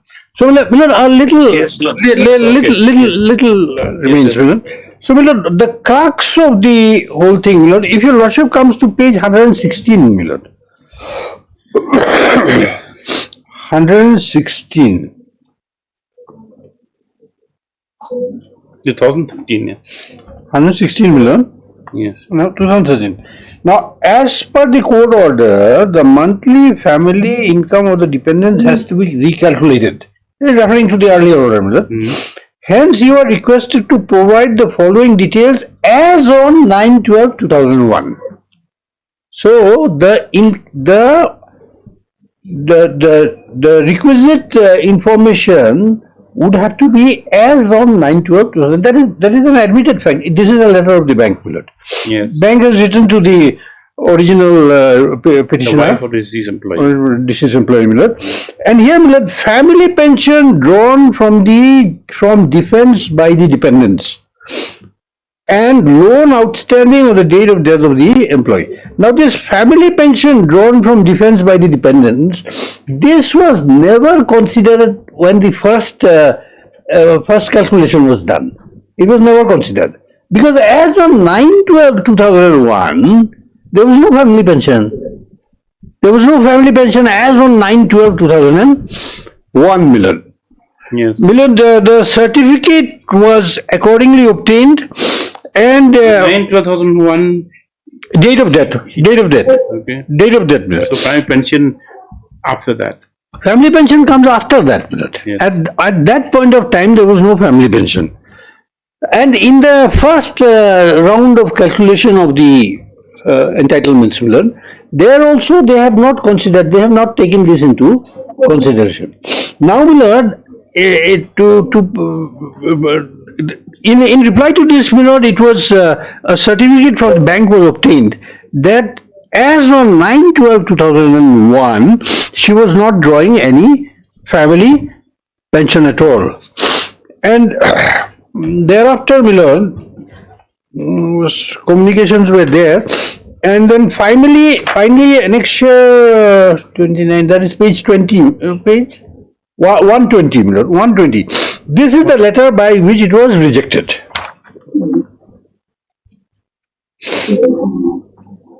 This is the letter by which it was rejected. Millard, if your lordship comes to page 121, accordingly your monthly income was arrived as under.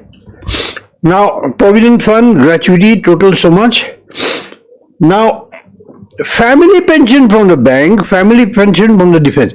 Now, these two, Millard, our whole case is that these two cannot be included in the calculations because as on the date of demise, these were not available to the petitioner. This is the crux of the issue, Millard. Now, Millard, on this, Millard, the Honorable Single Judge's finding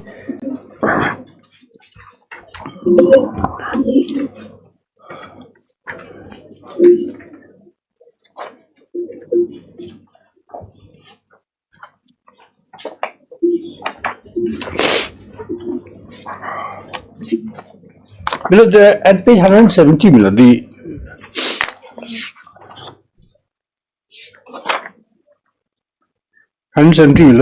the para 23 million, the contention of the Learned Senior Counsel for the petitioner that as on the date when the deceased employee died, the total income of the original petitioner was below 60% mark as she has not received any monthly pension from the bank due to her deceased husband cannot be accepted as it is evident that since the deceased employee died in harness, on his death, his family or rather the original petitioner would be entitled to such monthly family pension even if the same is given at a later date, she would still be entitled to the arrears thereof.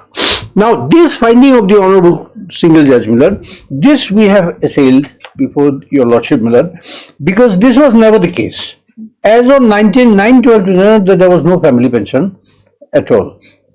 So, Milord, otherwise written arguments are there, Milord, we have submitted, but I just wanted, and the applicability of the scheme, Milord, the scheme itself says, Milord, because the scheme came into effect at a later date. Now, the scheme itself says that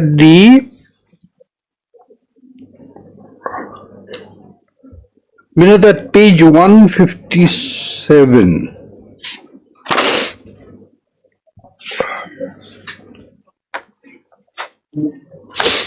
The scheme number Roman 5, small 5 on top, the scheme will come into force with retrospective effect from 31/7/2004, and all applications pending as on 31/7/2004 shall be considered in accordance with the revised scheme.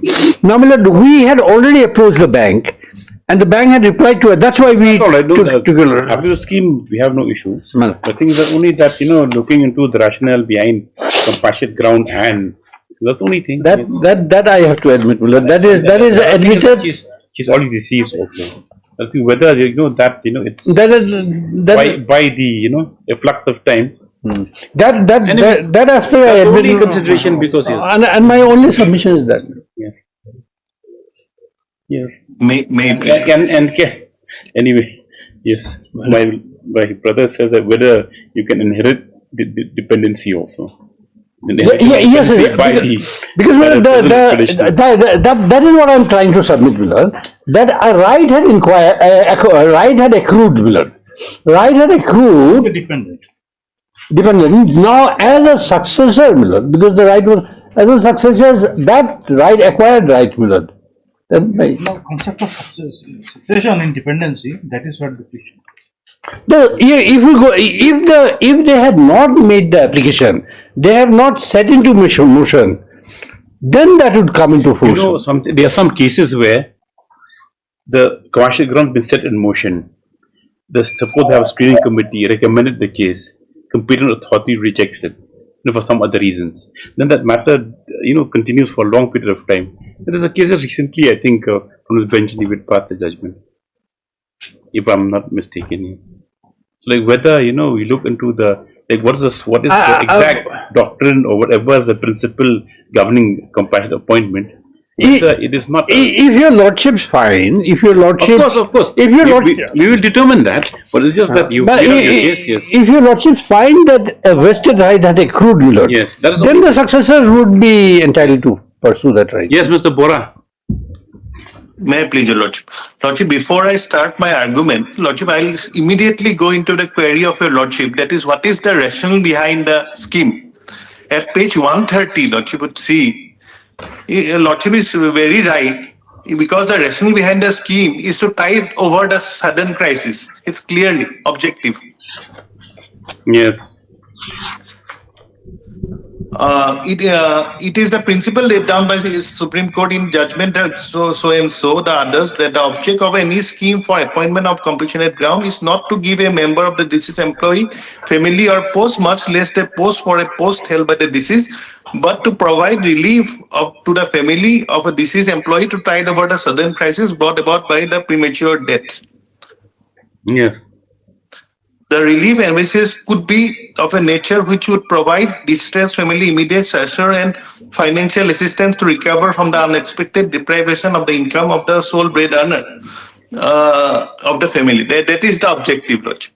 Now, this father of the petitioner died in 2001. In 2005, applications was made.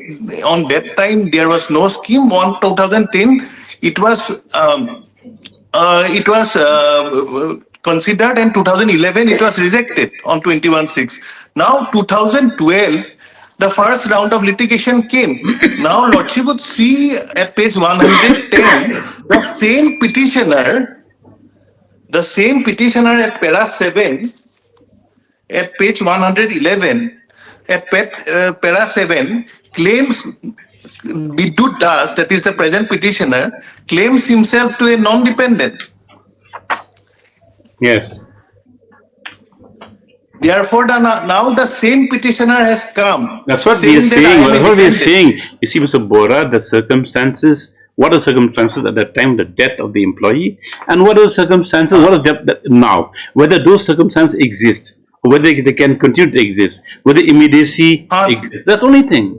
You have to look at immediacy. Yes. That's a Yes, ground. There's nothing Secondly, complicated about it. Yes. And secondly, Lordship would see that in their application at page 72, 72, Lordship would see in the application, they have not mentioned at page 74, at page 74, they have not, on that date, they were, on the date of application, they were receiving the income from the defense, but on the application, on the date of the application, they did not mention that, just to qualify the 60% criteria. Now, the scheme will apply. There is no doubt about the scheme. The question is whether you qualify under that scheme or not. One important aspect of the scheme is that you have to have less than 60% of income from all sources qua the last drawn salary.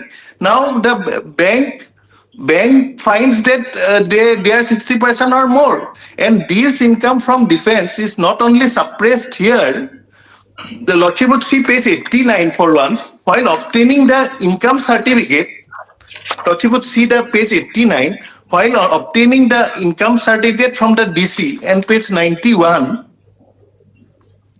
from the additional deputy commissioner. This aspect has been suppressed.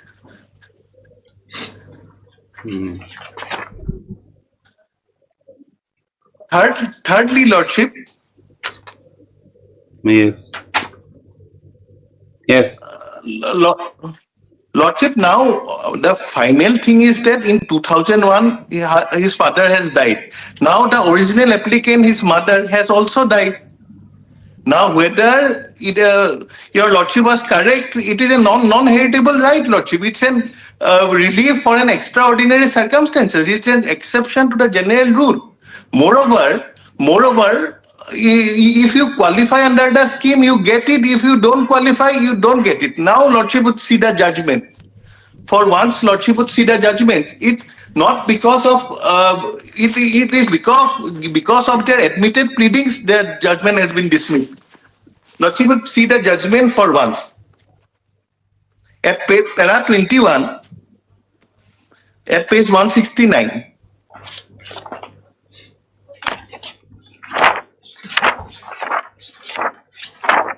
May I read, Lordship? Yes, para 21. Para 21 or page 169. From the pleadings of the parties, the fact that the last drawn salary of the deceased employee was 6661, and also the fact that the monthly income of the petitioner from all sources was 6371 has not been disputed by the petitioner. As the above details have been brought on record by the respondent bank in the additional affidavit filed on 16/11, so and so, a rejoinder to the same has not been filed, Lordship. Therefore, they have accepted this position. Now the scheme wants that you have to be less than 60%. Now the authorities also, since we have framed the schemes, we are bound by the norms of the scheme. If they qualify, they qualify. If they don't qualify, they don't qualify. Yes. And the additional ground is therefore, and para 23, Lordship would see the Honorable Court was absolutely correct. The contention of the senior counsel for the petitioner that as the date when the deceased employee died, the total income of the original petitioner was below the 60% mark, and she has not received any monthly pension from the bank due to her deceased husband cannot be accepted, as it is evident that since the deceased employee died in harness on his death, his family, or rather the original petitioner, would be entitled to such monthly pension. Even if the same is given at a later date, she will still be entitled to arrears the calculations which included a monthly pension from the bank as well as the defense services cannot be faulted. Now, absolutely correct. Suppose there can be another construction to it, but still, Lordship, that cannot be a ground of appeal, Lordship. Okay, we heard you. Yes. Deeply obliged, Lordship. We'll pass order then, since we can't pass it right now. On that point, Milord, that we have not filed rejoinder to that, because that is our whole case, Milord, before the in the writ petition. Yes.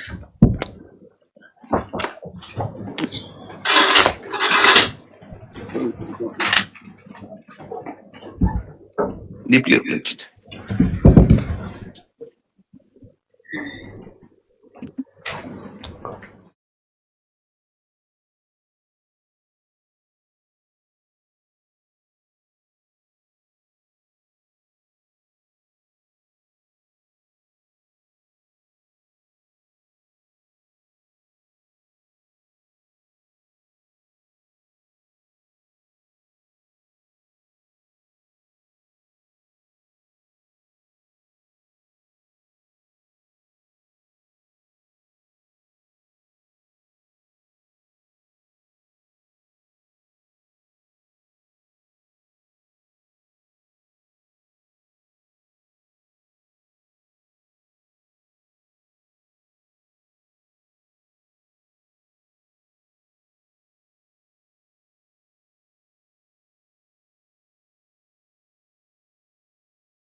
Any mention?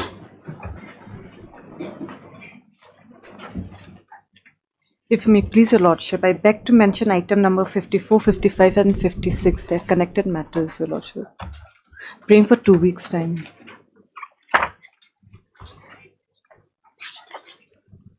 54? What's the matter about? These are where the petitioners have been engaged as casual employees, whereby notification to This is No objection. reduction in age, my lord. This is a case of reduction in age. All my lord. 65 65 to 58, Your Lordship. Yeah. Okay. Yes. After? 2 weeks' time, Your Lordship, I'm praying. Yes. Because they are enjoying the interim protection, my lord. Yes. Oh, enjoy interim protection? Your Lordship, Then that's we'll an vacate the order. interpretation. We'll give you Your adjournment. Lordship, because today there's some personal difficulties, so I'm just praying for an accommodation Okay, for yes. today. 2 weeks. Okay. Yes. Highly obliged, Your Lordship. May I please, Your Lordship, I would like to mention item number 32. Can you have this matter up to 2 weeks, Your Lordship? Who's other side? State Lordship. This matter is a service matter. Yes, Lordship. It's been repeatedly adjourned by you, I think. Lordship. Why? The personal difficulty, Your Lordship. Of the client? Of the controlling counsel, Lordship. Okay, yes. Similar pray for item 48, Your Lordship. Much obliged, Lordship.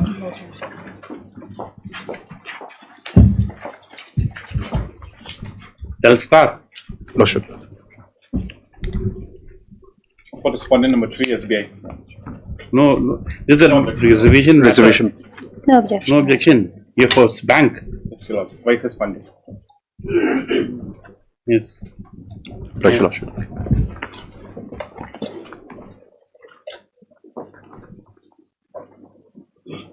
Follow the matter. Please, Your Lordship. Your Lordship, I beg to mention item number 52 and 53, Your Lordship. Made plea, Lordship. But Lordship, in this case, Lordship, for third time they have taken time, Lordship. Lordship, last time beginning as per their convenience, Lordship. You're for the petitioner, Lordship. My waiting time. 226, Your What's the Lordship. matter about? tender, Lordship, 2 crores amount has been not given to me. A tender matter. Tender matter, Lordship. You mean a security deposit? Lordship. What are you looking for? What is your prayer here and repetition? No, Lordship, there is a 2 retribution, 706, 707. Yes. Analogous matter. In 706, Lordship, there is a risk and cost factor. There. FCI? FCI, Lordship. Lordship, Lordship on has behalf done of 30 BK Singh, Your Lordship. Where's Mr. BK Singh? I'm mentioning on behalf of him, Your Lordship. After 1 week then. Lordship. Lordship, obliged.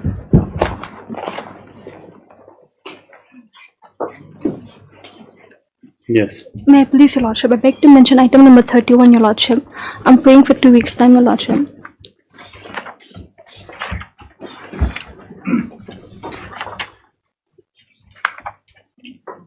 Killing Sean McCoy. Yes, Your Lordship. Is there objection? No urgency? No urgency, Your Lordship. Yes.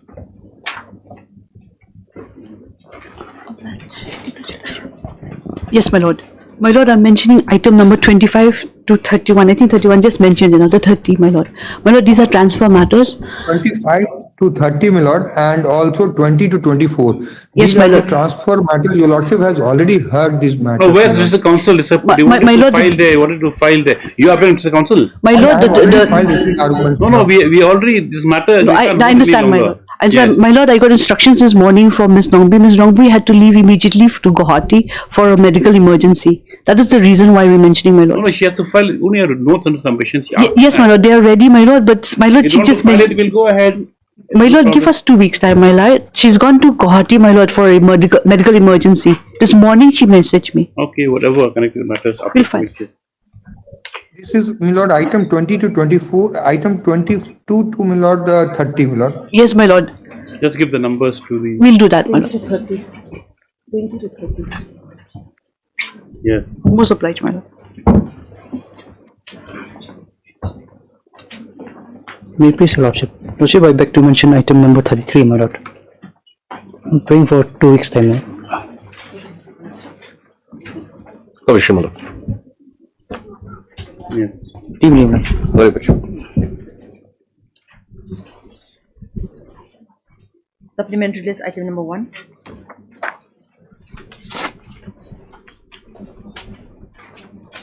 My lord, in this matter, we need some instruction, my lord. So I'm praying if this matter can be taken up next week. What My is lord. after the contempt matter? My lord. You brought a contempt notice of the court. The court, once you brought notice of the court, between the court and the contemptor. We need some instruction, my lord. So my lord, let it come up next week. My lord. On the request of MS R. Datta, and this is a matter of the 1 week. Yes. 2.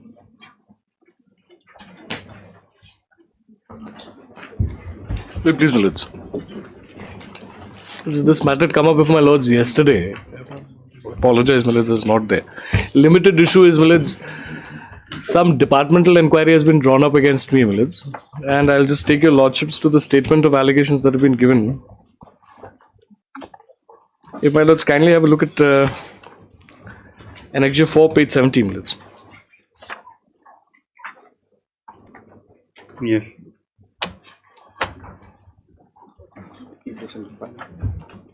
Well, it's whereas information, my lords have it. Whereas information has been received from the so and so that you have been charge sheeted under section 11 of the under section so and so read with section 11 of the PC Act, and whereas you have aforesaid acts of conduct, you have failed to maintain absolute integrity, devotion, duty, acted in a manner unbecoming of government servant, so and so, so and so. In this regard, you are required to file show cause. My lords, whatever is required. Then comes, my lords, at page 72, your lordships will find the statement of allegation. Yes. Lordships will see the BN so and so has been charge sheeted under section so and so. Yeah. My lords, what am I to respond to? Lordships are aware, my lords, what is the settled position of law?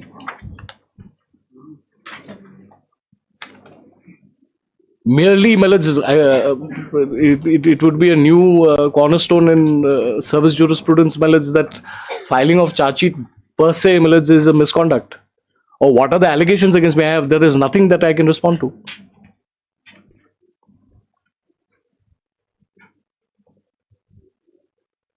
He's on a suspension.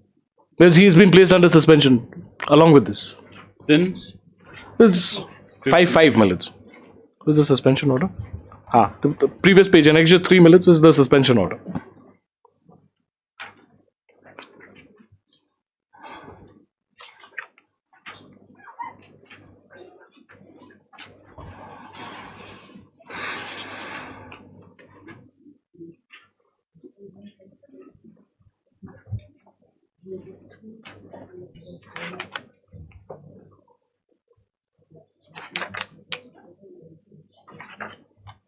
I'd most humbly submit, my lords, this is an absolute perversity in the face of it.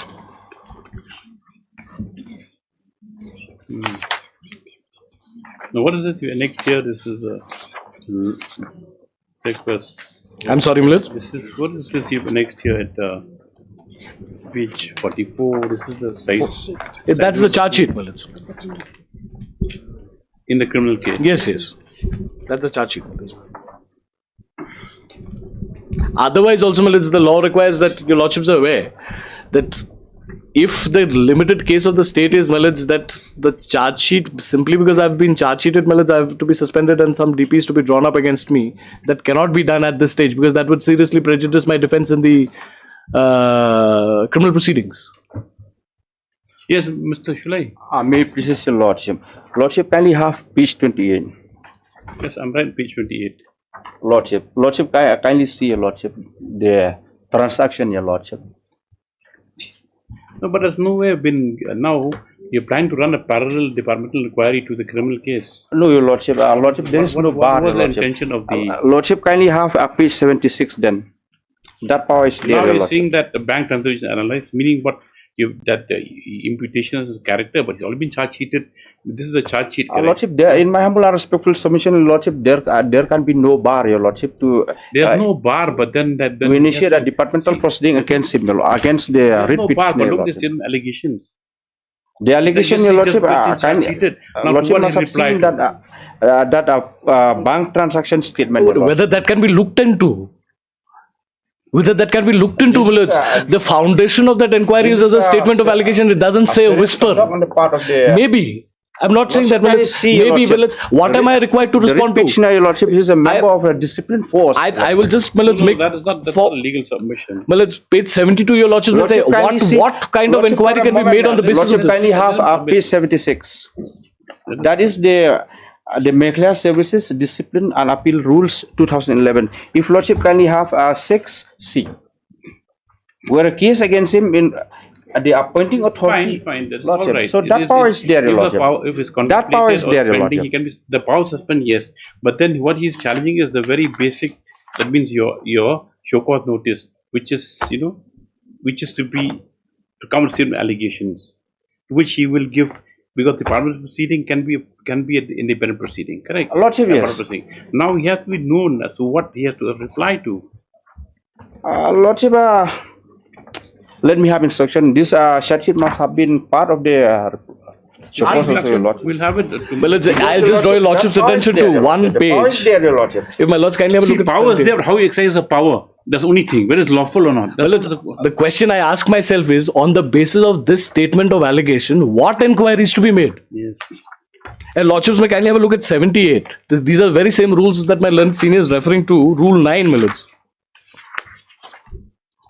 If your Lordships kindly have a look at Rule 9.2. They have to frame definite charges. That is. Lordship, this is a curable defect, Your Lordship. Yes, it's a curable defect, Your Lordship. Council for the petitioner issue notice. Mr. Ndufulai, London EAG with so and so is present. No further notice on behalf of the respondents.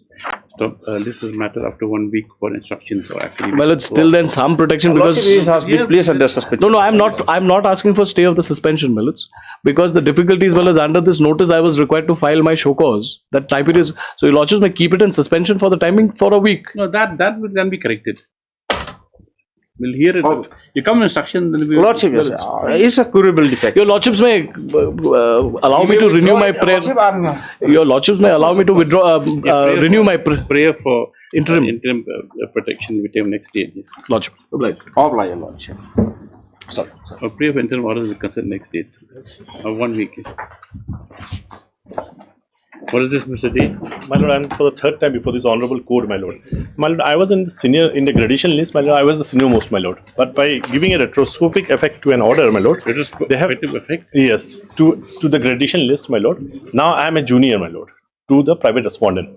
My name was supposed to be considered for the superintendent. Were they overlooked before? We'll issue notice. My Lord, notice will do. SD, 1 to 4, Your Lordship. 5 is a price.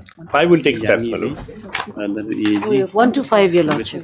6 to only present accepts, not accepts, one is so no further notice on respondents 1 to 5. MSC Yangibi, announcements present behalf of respondent 1 to 5. No further notice on this respondents. Steps to be taken. Only one respondent. Yes, 6 men. We'll take 6 within 3 days. Well, just after 2 weeks. Hello. Daily list item number 1.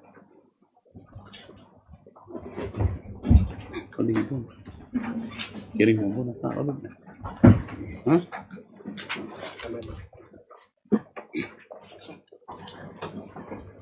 Lordship, no more rejoinder. Your Lordship, I'm praying for a week's time, This Lordship. is This is the third time. Third time, Your Lordship. Final opportunity of 2 weeks allowed for rejoinder. Matter listed for hearing thereafter. 1 and 2 are connected. 3.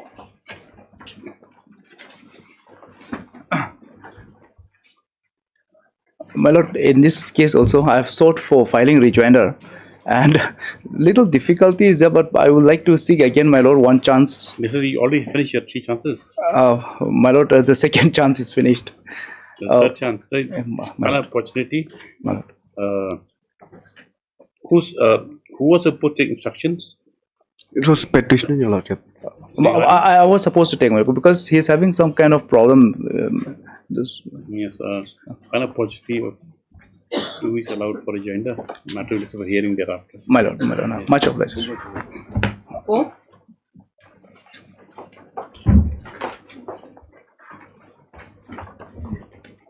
Well, this for affidavit instruction I have received is incomplete, my Lord. I am praying for some more time. Yes, Dr. N. Musica submits that though instructions have been received, same are not as the same incomplete. He prays for the allowed further 2 weeks time to file affidavits. 5. Lordship. Yes, Mr. Item number 5, my Lord. Notice was issued on 15 December 2025, my Lord. But Still now no affidavit. has not yet filed. Notified. Why?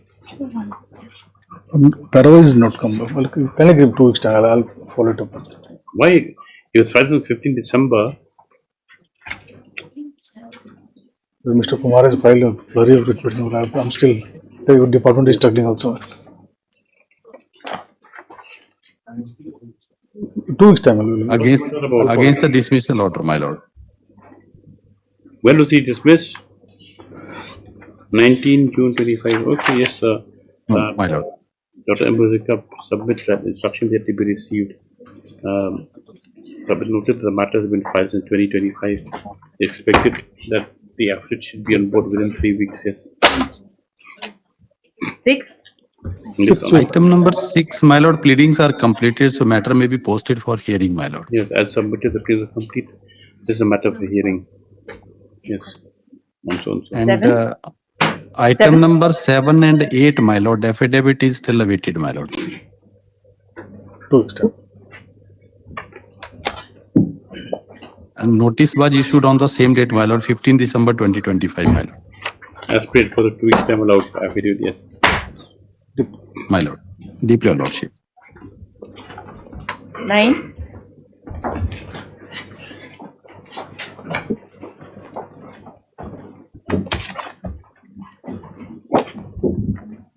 It's fixed for rejoinder, Your Lordship. Rejoinder, We you have filed the affidavit.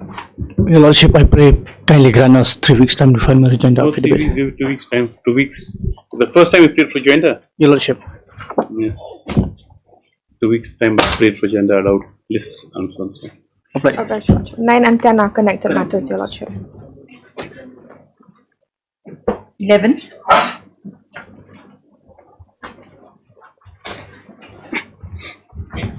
May I please, Your Lordship? Your Lordship, in this matter, we were supposed to file the affidavit. We need some more time, Your Lordship. You are appearing for whom? For District Council.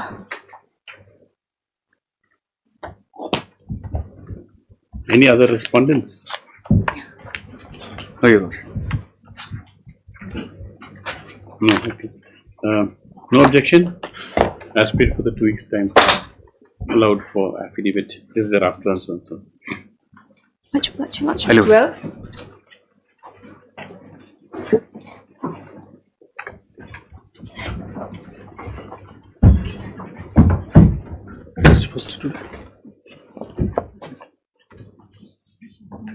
Affidavit filed? Not filed. Well, why? Just yesterday I received parallel. It also gets You better file it within 1 week. But here what happened, the arbitrators order they've come and file a contempt. Arbitrators. Why did he give some interim relief? For release of bank guarantee. And against that order, a civil revision is pending for this honorable court. Without appeals. And plus arbitrators order, my lord. What's the amount of bank guarantee? About 2 crore something. When is it expiring? They've extended it also in the meantime. You file affidavit then? At the most, they have to go and file execution. Yes? They have to file execution before the commercial court. Contempt in my humble submission. You put an affidavit. We'll do that. Yes, Mr. Basanti.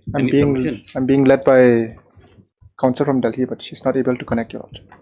So that's your bad luck, yes, after 2 weeks by affidavit, yes.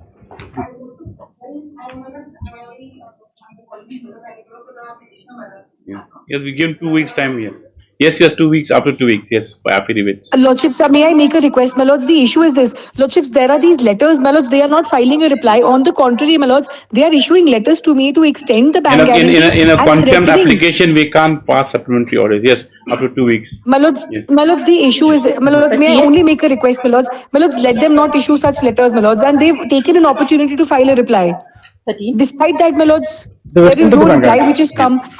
And they've not even disclosed to the court that they are issuing the letters and threatening, my lords. What letters are you issuing? Threatening letters? No, because bank guarantee is expiring, we requested them to extend it, they've extended it. Lordships, the bank guarantee, the arbitrator has passed an order that the bank guarantee has to be returned. The order is of 19th of June, my lords, 2025. After a year, they are threatening that they will encash my bank Well, the guarantee. affidavit will deal with it, yes. Whether the content is maintainable at all also has to be examined, yes. Yes.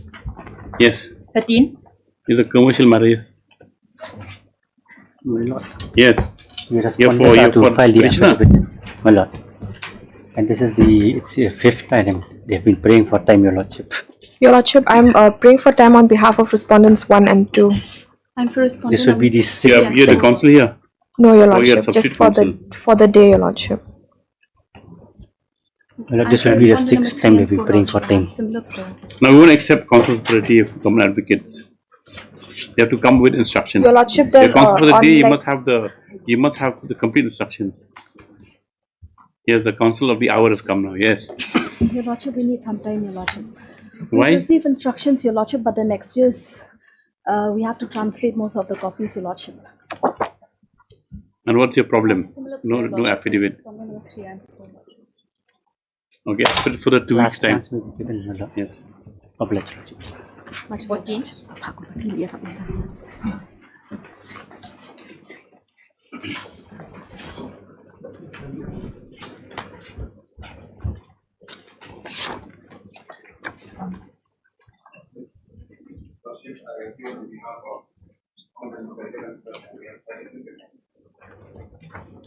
It's only on behalf of 12. My Lord, I am on behalf of respondents number 7 to 10. I What may be about allowed 11? further 2 weeks time, my Lord, to file my What at affidavit. 2? Yes. I am for respondents number 7 to 10, my Lord. I may further be allowed 2 weeks time to file my Why? affidavit. Why are you seeking time again? 7 to 10. Who are you 7 to 10? This is the version of implicit and scandal. What's the matter about? Lord, it's about running of the Pepe Falls, my Lord. There's some dispute wherein the petitioner was running some. Your The Lordship, petitioner was running some tourist activities near Tlumuvi, and he used to take the tourists by foot, my Lord, to Pepe Falls. So you're the one. You're the one who's now taken over and taking the tourists on foot. No, no, my Lord. My Lord. That was the case of the petitioner, correct? That he was running in the boat. You're not allowing them to ply the boats. allowing to ply through the boat, Your Lordship. Yes. It is the villages, my Lord, who have not allowed. I'm appearing for the right as well as one individual, my Lord. Their land is located. Yes, my Lord. Their land is located adjacent to Pepe Falls. But Now is the problem, tourism my Lord, what tourism has- activities being affected? Or they continuing? Yes, my Lord. Now what has happened, my Lord, in one side, my Lord, where this individual has a land, Trili Sumer, my Lord, there is a title suit that is pending between the individual as well as the four villages, my Lord, including respondent number 7 in this case. The trial court has passed. No, a from status that quo from order, that my Lord. side now, that means no tourism activity from your side, Trili Sumer side. No, now what has happened, my Lord, after my Lord has passed this order giving the tourism society to take over our land, my Lord. Now they have not taken our land, number 1, my Lord. Number 2, the individuals, some villages now are taking advantage of this, my Lord. They are selling life jackets. They are becoming lifeguards in our land, my Lord.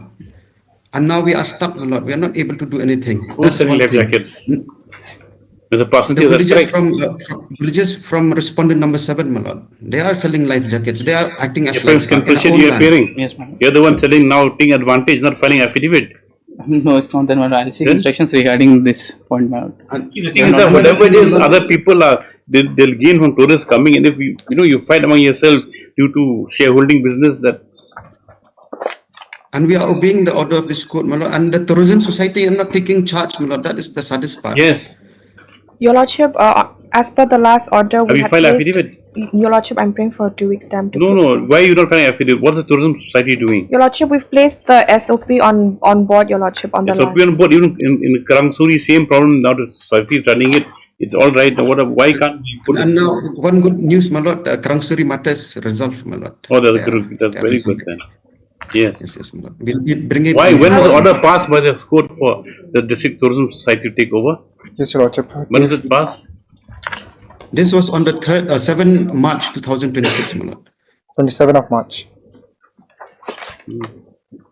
And another thing, my Lord, so far as the other side, my Lord, where Right Boam is the owner, there's a problem, my Lord. I don't know whether the tourism society will be able to take over or not, my Lord. Because our land is located near Pepe Falls. And to reach our land, my Lord, there are various other landowners. So now those landowners' consent has to be taken, my Lord. Now that is a Deputy Commissioner, I can call them, handle it. What is that? My Lord, if the SDO can call a meeting, perhaps Yes. we can sort it out. Already had one meeting, correct? Yes, but we were never part of the meeting, my Lord. Only the meeting was only I'll take for instructions, Your Lordship. Yeah, otherwise we will ask the ADC to be present here. Why is not taken up the matter then? Where's the order, Mr. Person? 27 of March, Your Lordship.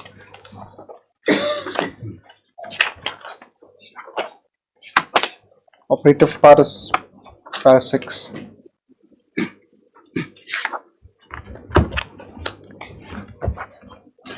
Breakdown by order dated 27/3/2026.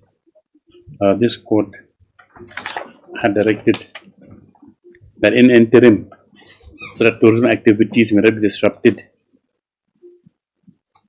the District Tourism Promotion Society, under the chairmanship of Deputy Commissioner West Jaintia Hills, was to take over and manage operations at the tourist site Your Lordship, as with per regard to SOP that, as per the SOP prevailing with regard to collection entry fees, payment of staff, etc. etc. Stop. But today, MSZE non-country on behalf of the state respondents has sought more time to file an affidavit. Stop to file affidavit. Stop. Next para Mr. J. Shilla, appearing for respondent 11 and 12, however, has submitted before this court that in spite of the order dated 27/3/2026, the District Tourism Promotion Society has not taken over the tourist activities, and which has allowed the other respondents, namely response 7 to 10. No, 7. The Seven is the Dorbash. The villages of respondent 7. Number 7 to take advantage of the situation which is causing loss to the other. Regarding that point, I'll take instructions, ma'am. Yes, regarding this is his submission, which is causing loss to the other stakeholders in the area. Stop. Mr. M. Ahmed for the response number 7 to 10. 7 to 10. Praise for and allowed 2 weeks time for affidavit. Expected next date affidavit board to be on board and with complete instructions as to the allegations made against respondent number 7. Stop. With regard to the state respondents, the affidavit, the respondents, they are expected, not expected, they are to comply with the directions of this court, waiting which other orders will follow. Yes. Affidavit. Just a humble prayer. At the same time. Yes. Humble prayer, my lord, unless the District Tourism Society takes over, my lord, perhaps all the parties should not. That'll cause disruption again. And, that's. Yeah. 15. Obliged, Your Lordship. Bless me.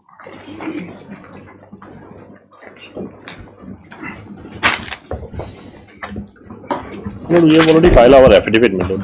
Lordship. Supposed to file the rejoinder. Your Lordship, I have one small submission, Your Lordship.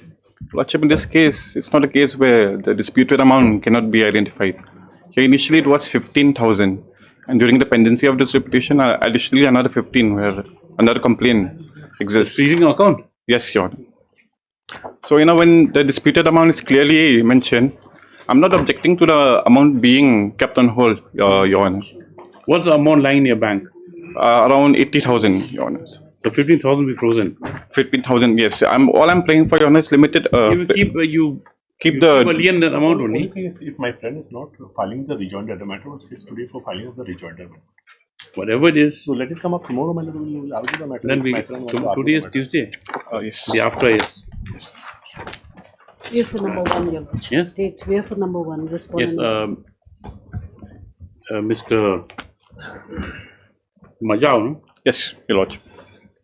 Submit and rejoin be filed, but however has spread that the disputed amount may be kept in lien by the bank, and the remaining account and the remaining amount be allowed to be operated by the freezing the precious account. Stop. Mr. J. to take instructions, please the after tomorrow. For respondent number? I'm for respondent number 3, my lord. Yes. 16. That's only order. One.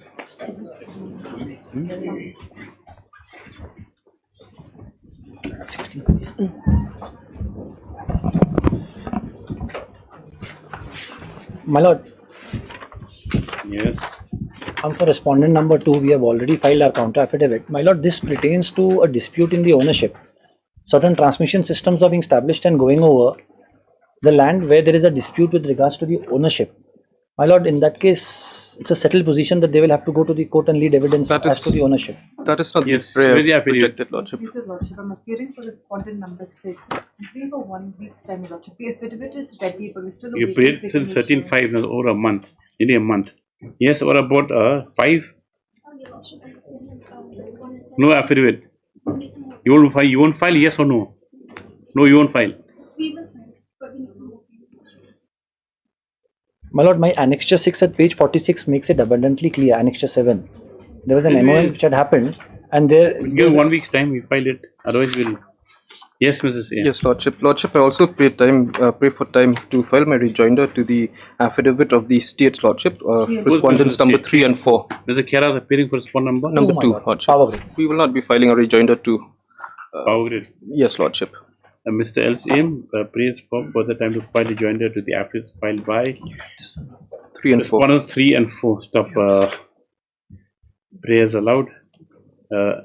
MST Sutunga, MS, your name, sorry?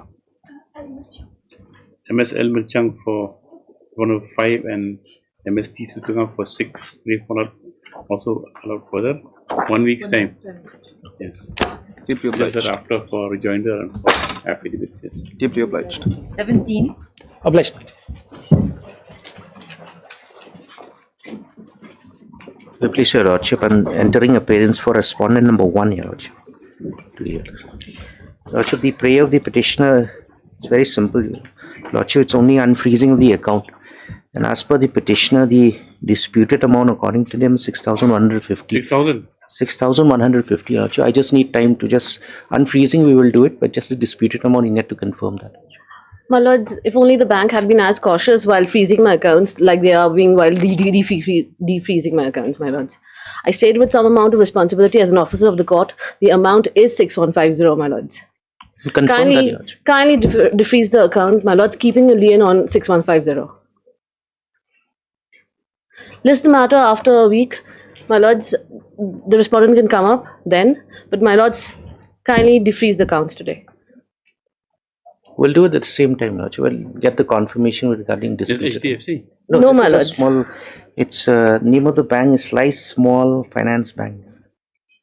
Slice Small. It's formerly known as Northeast Small Finance Bank. This is in My July. lords, this has been confirmed. The amount is confirmed, my lords. Yes, Mr. S. Marpan submits the bar that you want to file affidavit? No. No, today is my first day, Lordship. Entering appearance. We'll file affidavit, Lordship. On behalf of the sole respondent. No, my lords, there is On behalf the of the respondent number 1. He's Mr. Watson, sir, and submits that the respondent has no issue with defreezing the account of the petitioner, only that the amount mentioned therein in the petition has to be ascertained. So this is matter up to 1 week. What about number 2? my lords. Number 2 is the authority from West Bengal. Yes, my lord, sir. They- Not sir, not yet received. Yes, sir. It is also noted that notice not complete, service not complete for number 2. Just after 1 week, yes. Right. For the orders. 18.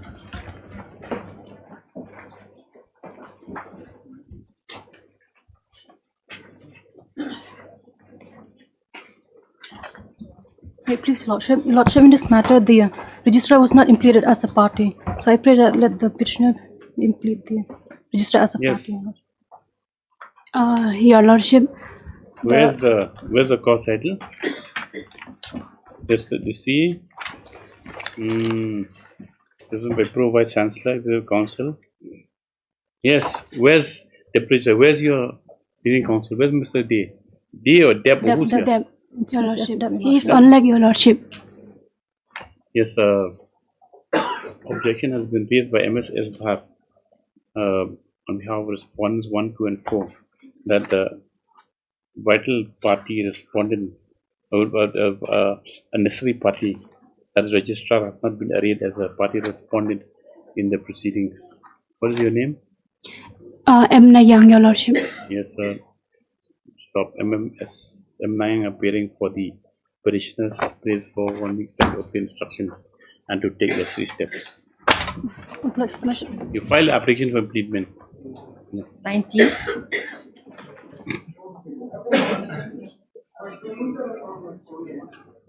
We've just entered our appearance. I'm seeking time to file a counter affidavit.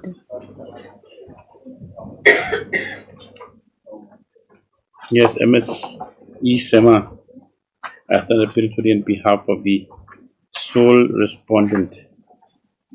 How much time? Your Lordship, I'm seeking for 4 weeks' time, Your Lordship. We'll give you 3 weeks, yes. He pays for about 3 weeks' time to file affidavits.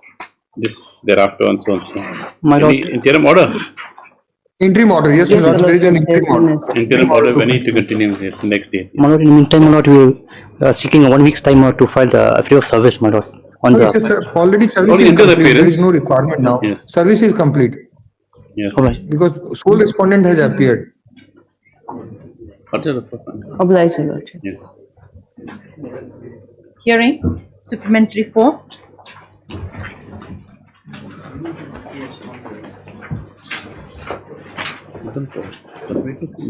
Please, my lords. Yes, oh yes, you have to make a small submission. But before I start We'll my give you small 10 submission, my minutes. lords, I'm sorry, my lords. We'll give you 10 minutes. Yes. I'll not even take 10 minutes, my lords. I'll take less than 10. But before I start with that, my lords, there is a small issue that I must address. And of course, it is of a little personal nature. The issue here is, my lords, my learned friend, the Advocate General, has appeared for the petitioner. Now, the petitioner is somebody who's a person by name. It is, well, it is an individual, it is a private individual, that's one. Yes. Now, the second issue is, Malaj, that the rules which are there, Malaj, are essentially the rules of the state. So, I don't know, Malaj, whether that would be convenient for my learned friend. So, that he would have to decide, but I thought it's my duty to point it out before your lordship.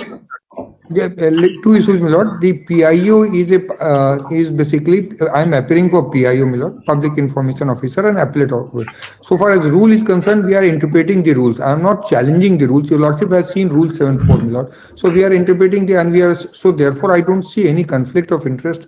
It's not a question of conflict of interest, Malaj. I'll take your lordship's why. Rules will be in question. Be that as it may, Malaj. I thought that I should bring it to your lordship's mind. Yes, It's up to my friend, Malaj. He feels that there is no difficulty, no difficulty. Because the first issue here is, the lordships have seen the rules and what my learned friend was also referring to. Yes. Well, it's the impugned order basically places reliance on this Rule 7.4. That's the only simple issue with it. Now, they say, Malaj, Rule 7.4 does not put an embargo for a legal practitioner to, Malaj, appear before the Appellate Commission. Your lordships, kindly have a look at page 17. Of the petition? Yes, Malaj. That's the rule.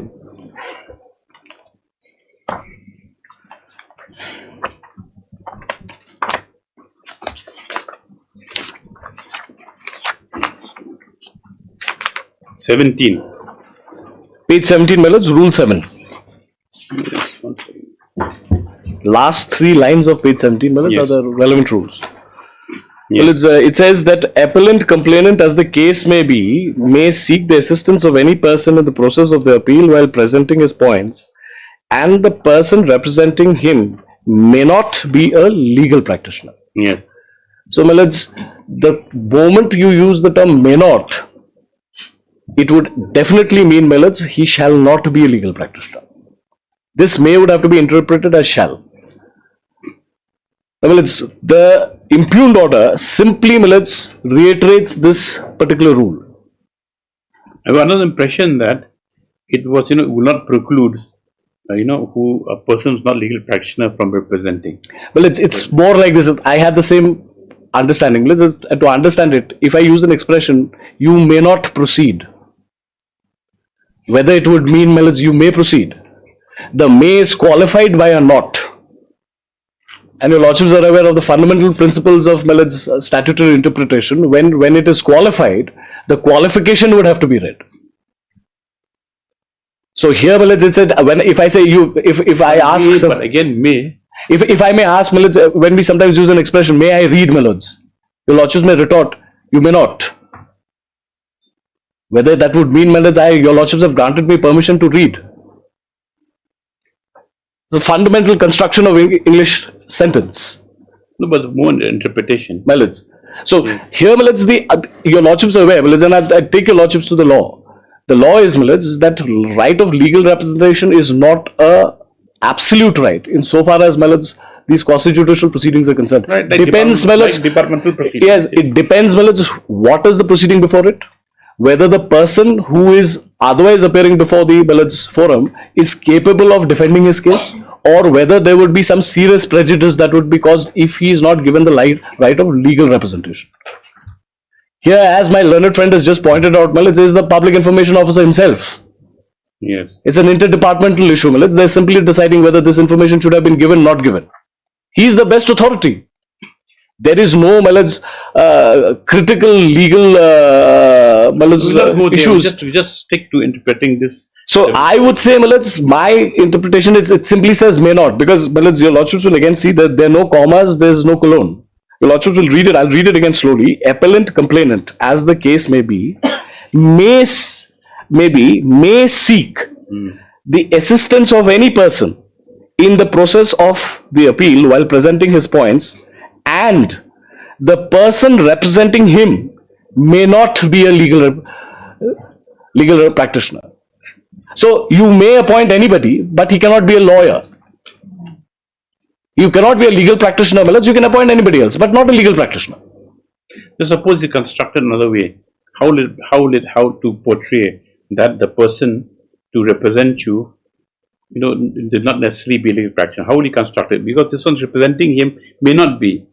Appellant, complainant, the case may be so and so, okay, fine. While presenting his points, and the person representing him may not be a legal practitioner. May not be a legal practitioner. So you may not be a legal. He can be anybody but a legal practitioner. This may not would have to be interpreted as but.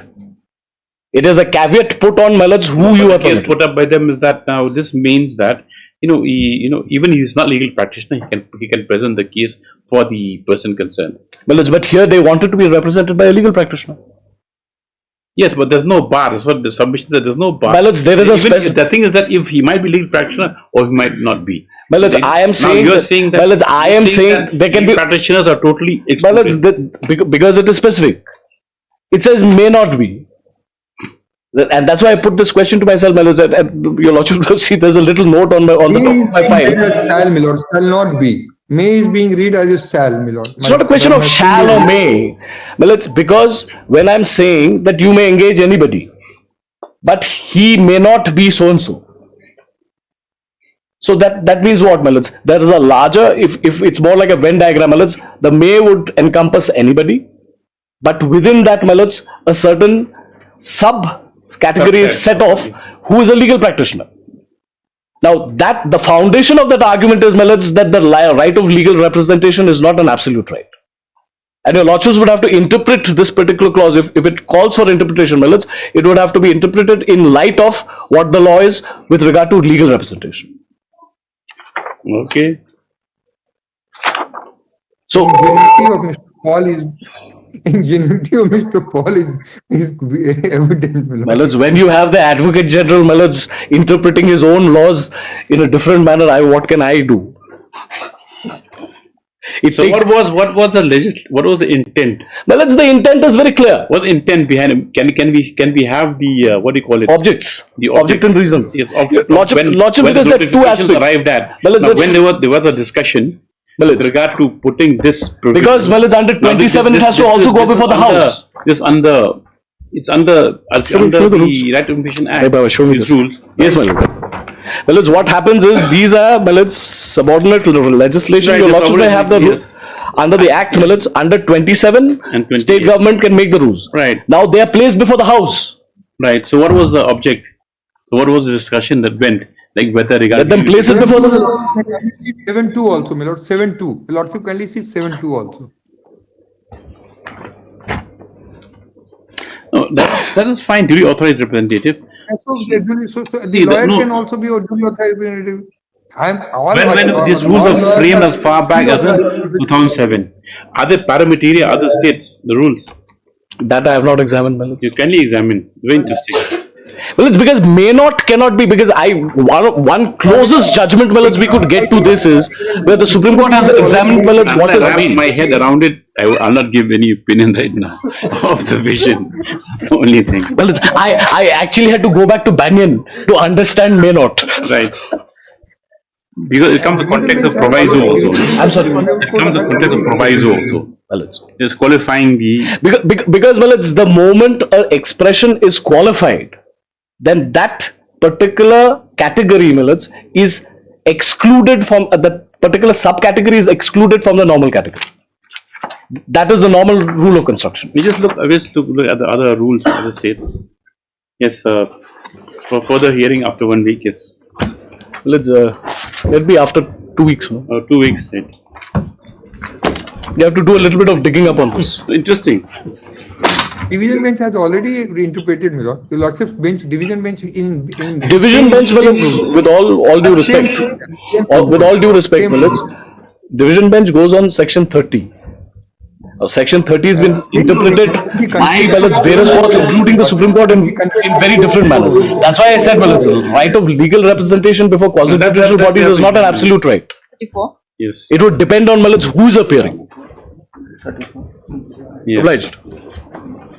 Yeah, hearing. That's the matter we'll have at 2. Yeah. 34. Is this report been filed by the state? Yes. You've got a copy? Well, I've just got it just now.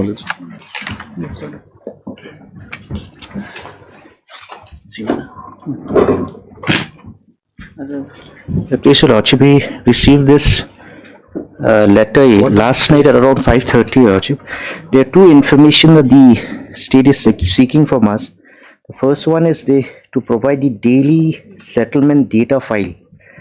The second one is to provide... From whom you got it? From NCPI? No, they have sent it last night. This report. In the we'll status... have the after tomorrow then. Yes. This report, we have to respond. Well, may I pray, Millets, day after tomorrow I'll have little difficulty. Friday, Millets? Friday. Yes. It's a matter of Friday. Yeah. Obliged. The rest of the matters, take it after lunch. After lunch. Almost taken half your lordship's lunchtime, Millets.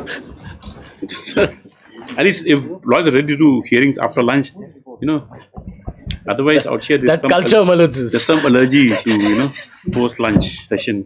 Lordship, if I can seek some indulgence, item number 51, my lord, right at the end of Lordship's list, not much realistic chance of reaching. If I can pray that this matter can be upgraded for the next listing, my lord. Lordship, the matter is pending. The reason is that the managing committee was for 3 years. Now 2.5 years has gone. So that's why I'm remaining 6 months. That's why I'm asking for an upgradation, because the matter has been languishing in the bottom. Listed when? Next week? Next week, my lord. Yes, but if possible, at the top 10. Top 10. Yes. Obliged. Actually, you can mention in the morning if it's for upgrading. Yes. Yes, my lord. Please, Your Lordship, I would like to mention item 47.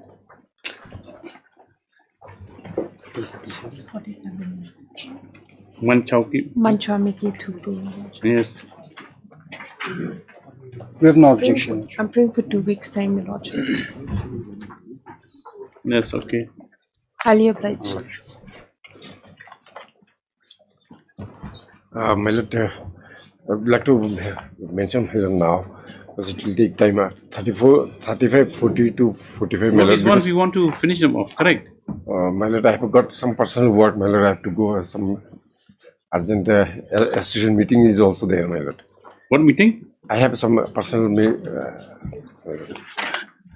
Okay, after 1 week, yes. 1 week. Yes. Anything remains? The connected matters. 35 to 45. 38 to 45.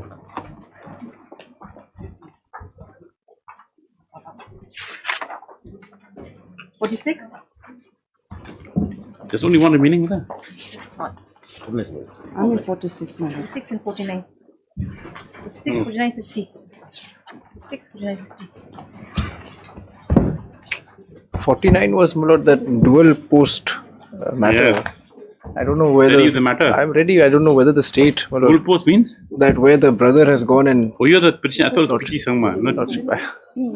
The court has called for 46. Yes. My lord, 46, we are here. Oh, sorry. Huh? My lord, 46. 46 only mentioned. No, my lord, it No. was not mentioned. Yes. This matter is fixed for hearing, Your Lordship. They will hear it. Yeah. My lord. They will come. Yes, after 2. My lord, item 50, I seek indulgence from your honorable court, my lord, to file the affidavit, bring on record some developmental in the case, my lord. Who's for the petition? Where's the state? That he took, Yes, he took leave of the court to file affidavit. I'm praying now, my lord. Yes, any objection? No objection, Your Lordship. Mr. Karshi and prays I'm allowed to file an affidavit to bring on record certain developments that have occurred in the matter. Stop received objected to by MS Eilingwa for the state. His praise allowed after 2 weeks. Yes. Yes. Much obliged, Your Lordship. Highly obliged, my lord. But take a 49 after lunch. Lordship, if they're ready, because last time also they were not. They're ready. Huh? Yes. If 49 is ready. Mr. H. Yes. Malok, please, leading the matter. Your Lordship, I'm told 51 has been mentioned, Your Lordship. I was not here then. Yes. I'm not aware. Sandeep Binod. Sandeep Binod. Oh, yes, yes. Jindal is. Yes, probably. Obliged, Your Lordship. 49 will do. My lord, it's just for submission of the records, my lord. Let me take up 49. Whatever is the meaning after lunches. Obliged.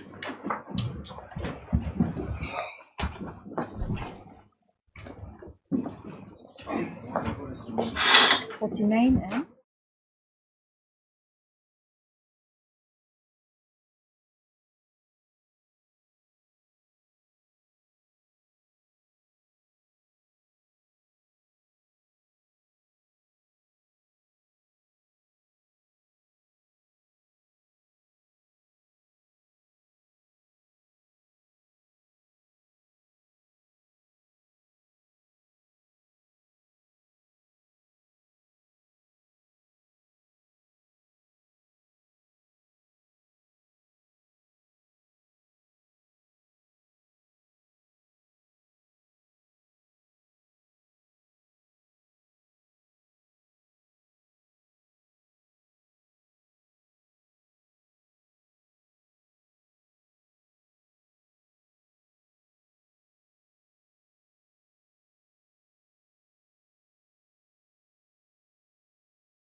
No.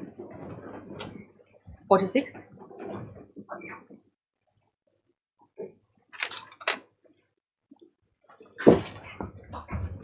Where's the petitioner?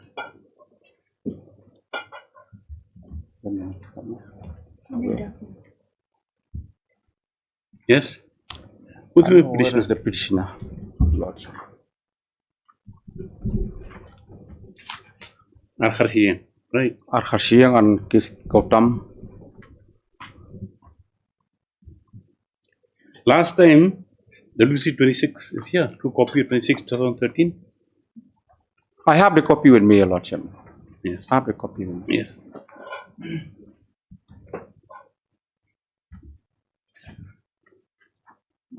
We call next matter.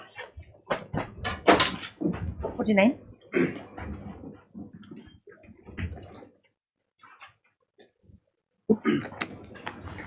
Yes. Your Lordship, a senior is coming from DB. Just a moment. Coming from? DB.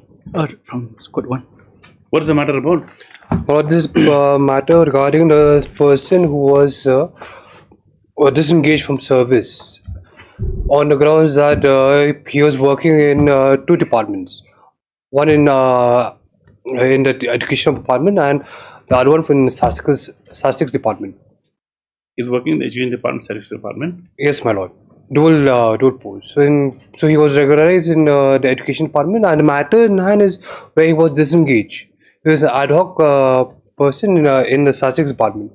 Hence, because he was holding these two posts, he was disengaged from service because they were against the rules. Service rules. He was dismissed from service then? From Yes, both ma'am. jobs?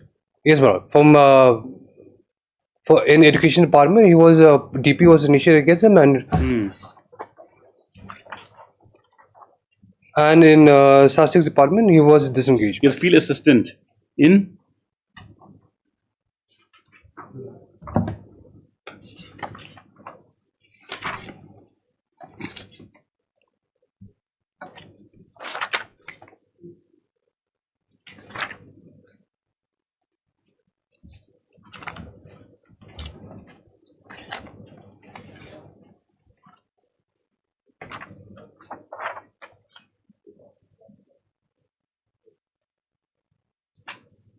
So where are you seeing this is a dual job? My lord, if we can see at paragraph 12, page 19 of the petition.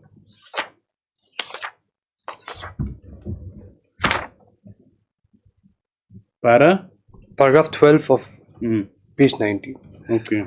The next year would be at page number 8 and 9. 8 and my lord, page number 56 is a show cause.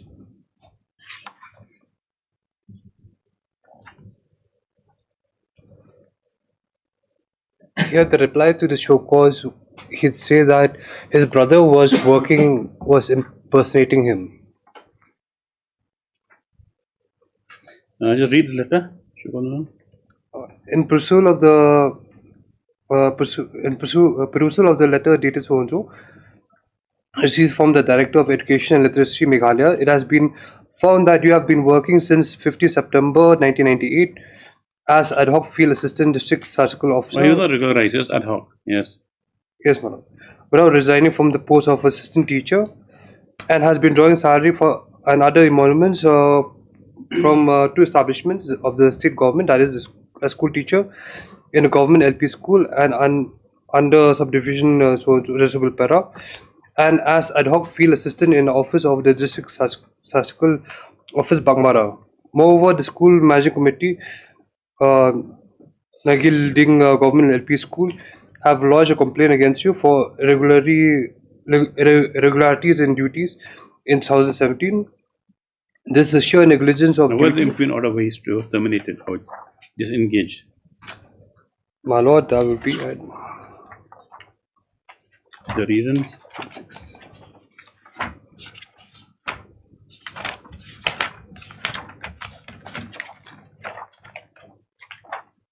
Where is it?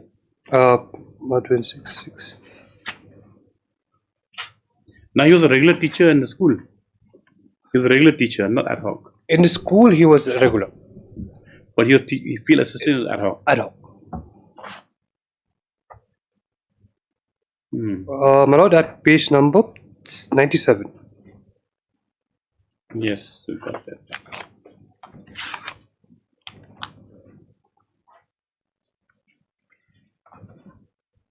Just read some, but this says ad hoc here also. My lord, this is Or the field statistics. assistant. 97 is statistics. Yes, no, yes, yes. Field assistant.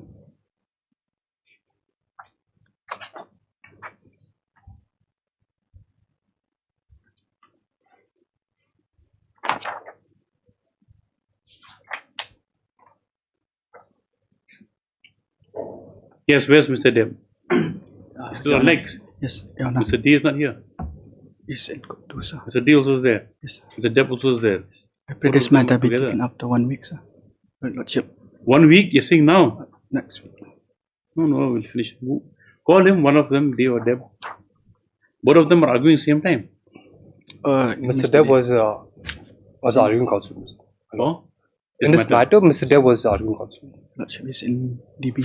He's been removed from service now. Yes, my lord. Disengaged. What is your name? Kitty Lingdo. Kitty Lingdo. Yes, Your Lordship. I'm also pressing on the maintainability of the matter, my lord. If a person who is engaged on ad hoc basis, if he is de-engaged, can there be a writ for regularizing his post and re-engaging his services? 24,81,000. So he is enjoying 2 pays. That is your contention. My lord. But they are saying that he wasn't aware. Is it, can it be correct? No, my lord. My lord, your lordship has called for the records. I can show your lordship this. You flagged it? Yes, my lord, I flagged it. And in the by data, my lord, the signatures of the where he had applied for, my lord, is the last flag. Oh, so it's come today.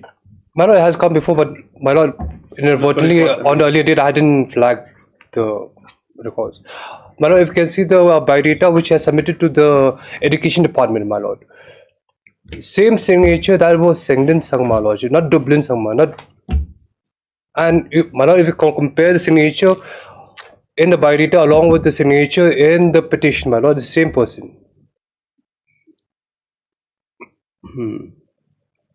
The same signature, my lord. So you've been employed since 89 there? My lord. So, as per the reports, my lord, as per what has been recorded, it's shown that he was working in the education department for a few years. But then after getting this field assistant job, he had told his brother to fill in for him.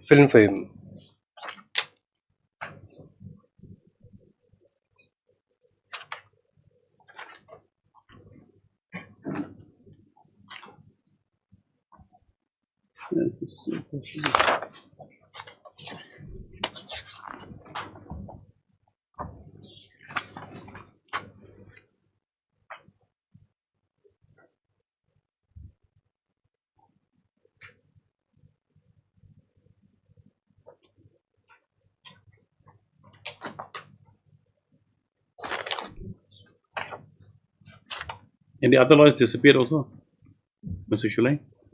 Yes. After asking for the dismissal for Will this default. matter be some other day, Your Lordship, then? Okay, Mr. A. Karwalang has produced the records today. Perusal of the same, especially the biodata, shows that the petitioner himself was the applicant for a teacher's post. However, as a prayer has been made for accommodation due to unavailability of the arguing counsel on behalf of the petitioner, this is a matter of 1 week. The records will produce again next day. And the other matter, in spite of requests made by counsel of the petitioner for posting the matter at 2, when the matter is called out, no one's present. this court again was again waited. This court in constitution. This court, however, has what to say. So, if it is request is made by the council, your lordship, and showing disrespect, your lordship, it's very unfortunate, then, your lordship.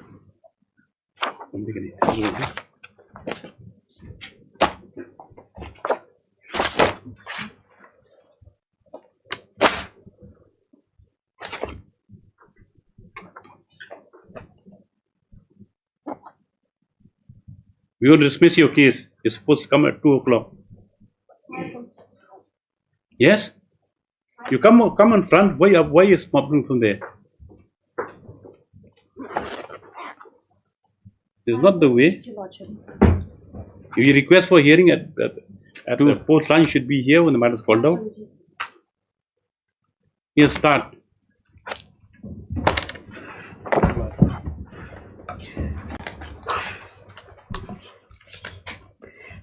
May it please your lordship. Your lordship, on the last occasion, your lordship had asked for the records of the earlier writ petition, your lordship, to see the prayer in the earlier writ petition.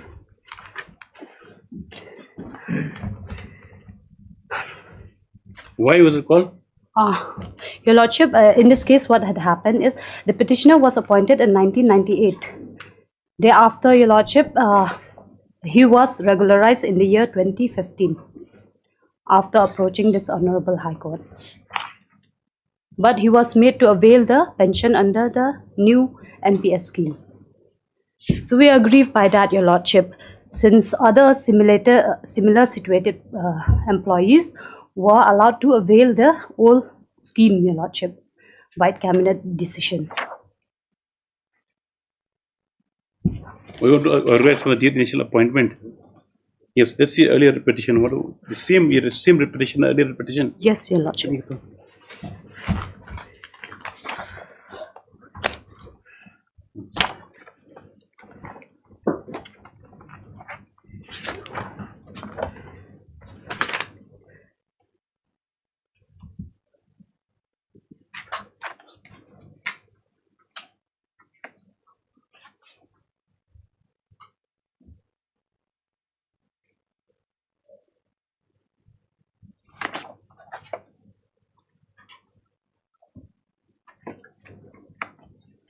Page 24, your lordship.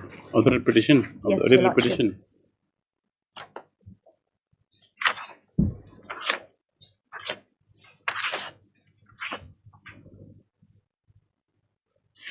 Oh,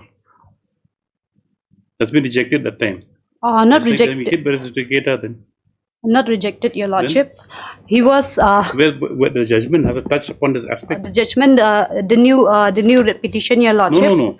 See, asking for the same prayer and same repetition now. No, not the same, your lordship. You see a prayer, regulation of service with retrospective effect with the initial appointment. Now come to your present petition. You're asking for direct, also regularize the serve respective effect prayer number 4. Same thing. But your lordship, in the new petition, we have also prayed that to allow us, your lordship, to avail the new pension scheme, the old pension scheme, You your can't lordship. come old pension scheme. You've been prospectively regularized. But your lordship, the this Honorable High Court, your lordship, Where is has- the order passed in this written petition? Is there? the other is in page 33, your lordship. of the 33, new your lordship, is petition. the operative part, your lordship. 1, 2, 3, 4. Fourth paragraph from the bottom, your lordship. The state is directed.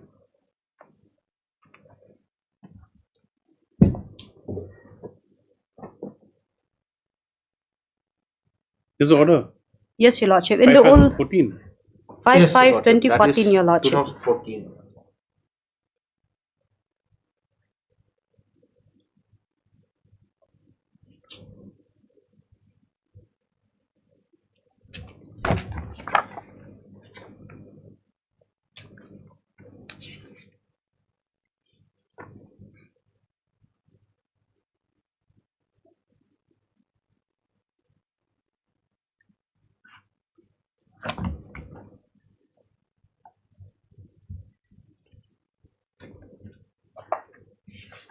So where's the order of regularization? It's in page 48, Your Lordship.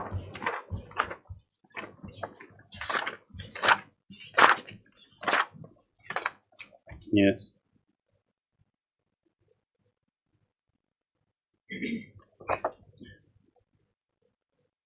Then you served this order. When were you served this order?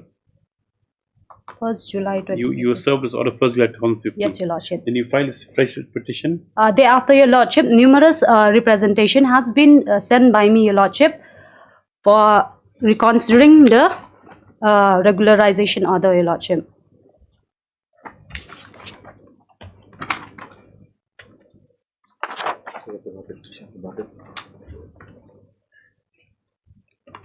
Your Lordship, my case is that had the respondent, Your Lordship, processed with my regularization order since the year 2006, Your Lordship, I would have been regularized by that time and I would have been made to avail under the old pension scheme, Your Lordship. But you joined service 98. 1998. Your Lordship, if I may take Your Lordship to the old annexure. 90,006, you haven't completed 10 years also.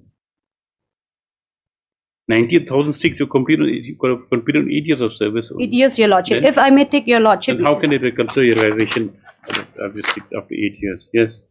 If I may take Your Lordship to the old writ petition, which is at page 80. Any of writ petition?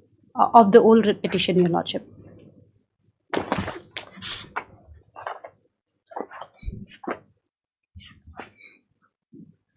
Page 80, annexure 34.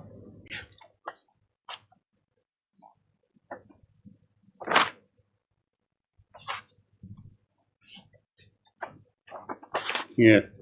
I'll read the letter, Your Lordship.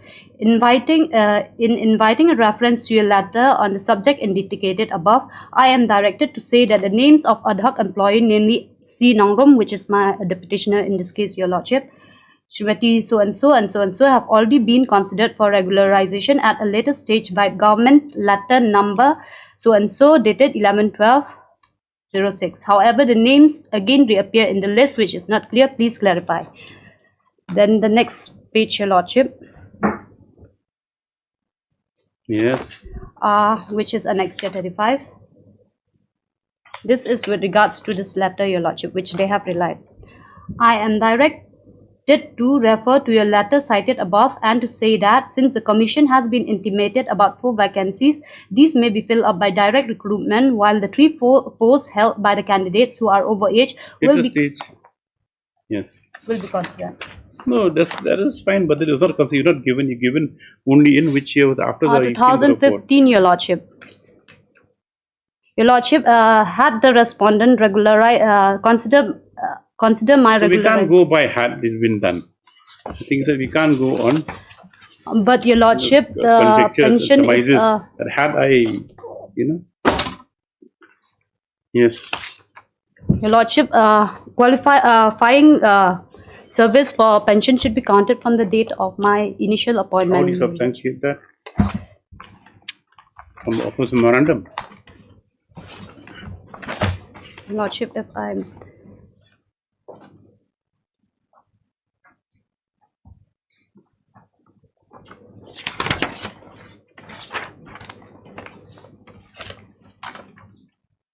Meghalaya Civil Service Pension Rules, Your Lordship, Rule 10. Subject to the provisions, may I read, Your Lordship? Yes. Subject to the provision of this rule, qualifying service of a government servant shall commence from the date he takes charge of the post to which he is first appointed, either substantively or in officiating or temporary capacity, Your Lordship.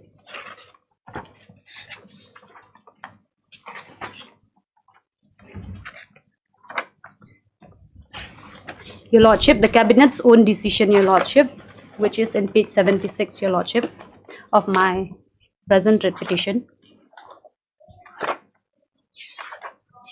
So you're praying here only for considering your service ad hoc basis for purpose of pension only? Yes, Your Lordship. Yes. Number 6, Your Lordship. Yes. Whereas by letter number per so and so dated 8 July 1883 and letter so and so dated 20th November 1983, the person has clarified that the period of continuous officiating appointment under 3F or an ad hoc appointment of government servant will also be counted towards leave, increment, pension, extra. Yes, Mr. Shulai. This is your lordship. Can we count on services? No, your lordship. Why? Lordship, first, if lordship has seen that whole writ petition, your lordship, lordship has seen that relief claim in the earlier writ petition, your lordship, that is for regularization from the date of initial appointment. Right. Then lordship, they came to High Court and the dishonorable court, your lordship. If lordship come again to that order, at page 33, your lordship, it says the state respondent is directed to consider the representation submitted by the petitioner sympathetically and on humanitarian ground. Your lordship does not say that regularization ought to should be done from the date of initial appointment. No, what she's saying, she's not disputing the date regularization now. Lordship. So And in consequence, your lordship. What she's trying to say that as per the pension rules, lordship, that will come. Qualifying service will amount to the I'll come, your period she lordship, spent because on subsequently ad hoc there is a new pension rules, your lordship. That will come subsequently, your That is lordship. why I know. The thing about Lordship. now, the next question that comes is whether, if qualifying service is taken by the first appointed, whether she can be regarded to come under the old pension scheme. Lordship, because there is a new pension scheme, your lordship, there is a stipulation, your lordship. New pension scheme will come to effect for people who are appointed after Lordship, 37. no. Regularize also, your lordship. The word regularize Let's also see is that there, your later. lordship. Lordship, before I come to that, lordship, kindly come to page 33. Of the writ petition? Lordship, yes. Present writ petition. And, the present writ petition, your lordship. That is the order passed by the High Court in 2014. So that we've seen here. Lordship, yes. Then, before I jump to another aspect, your lordship, lordship, kindly see, he was regularized in pursuant to the order of the High Court in 2015, your lordship. So, lordship, there is a delay, and that delay, now after a period of so many years, your lordship. No, that delay will come later. That is already in the mind of the court. But Then suppose another he comes within aspect, your time, lordship. whether he'll be eligible or not. That's Lordship, all. that I'll come. That will You come. address that I'll point come first. that. Then another aspect, your lordship. This is barred by a principle of res judicata.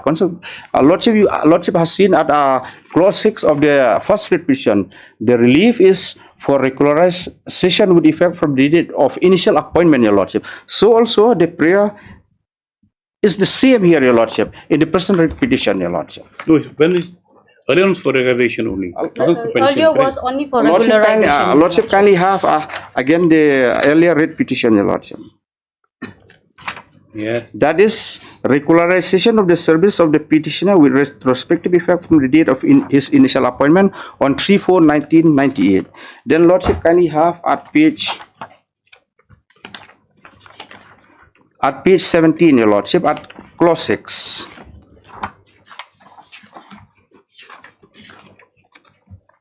Retrospective regularization of his from 3/4/1998. Right, that play we won't consider anymore. But only will consider qualifying service. Whether by looking into the qualifying Then, service aspect, lordship, whether we can count a qualifying service, they spend an ad hoc. Lordship, that part I'll come later on, your lordship. Then, lordship, in consequent to that order passed by the High Court in 2014, your lordship, then lordship, kindly have page 47. 47. This is a government has agreed in principle, your lordship, to regularize his service, your lordship, from the date of issue of this order. That order was issued on 30th June 2015, your lordship. 2015. Right. And lordship, kindly have the next page. This is the consequential order, your lordship.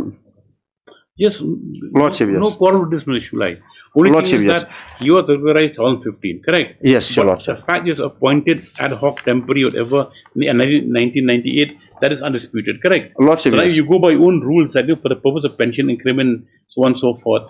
Now you have to take into account the years he spent in the as a temporary employee. Now, whether in his case we can give the same consideration. No, Since Your he Lordship. was In a my temporary employee from 98 to 2015, he was. in my but for the purpose of pension, qualifying years will be taken into account, which will entitle him No, Your to Lordship. the old pension scheme. My humble respectful Saying no, submission, but Your then Lordship, show would be why. no, Your Lordship. Then Lordship kindly have page 49.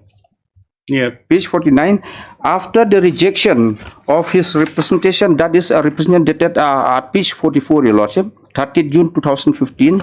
Another representation in 2016 has been filed, Lordship, at page 49. Lordship kindly have a third paragraph from the bottom. No, in this representation is asking for retrospective. With effect from 2007, Your Lordship, 2007. And this has been rejected, Your Lordship. This has been rejected. 47? Lordship, kindly have a page 47, 49, Your Lordship. Yes. Lordship. Where is spoken pension? Lordship, to regularize me with effect from 1/1/2007, since government letter so has committed to regularize, but due to so and so, I was made to suffer. Then Lordship, kindly have a page 52. 52. This is the letter from the Undersecretary to the Government of Meghalaya Health and Family Welfare to the Director of Health Services, Your Lordship. So, Lordship, the government rejected and reiterate that the letter contained in the dated 30th/6/2015 stand. That means his regularization will take place, Your Lordship, with effect from 2015. Then Lordship kindly have. See, Mr. Shulai, Lordship. We are on qualifying service. That's all. Then Lordship kindly have the affidavit filed by the state. Okay. Lordship. If Lordship kindly have page 52, page 29, or page 28, Your Lordship.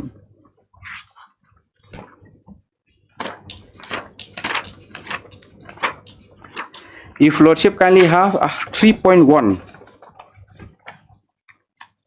3.1.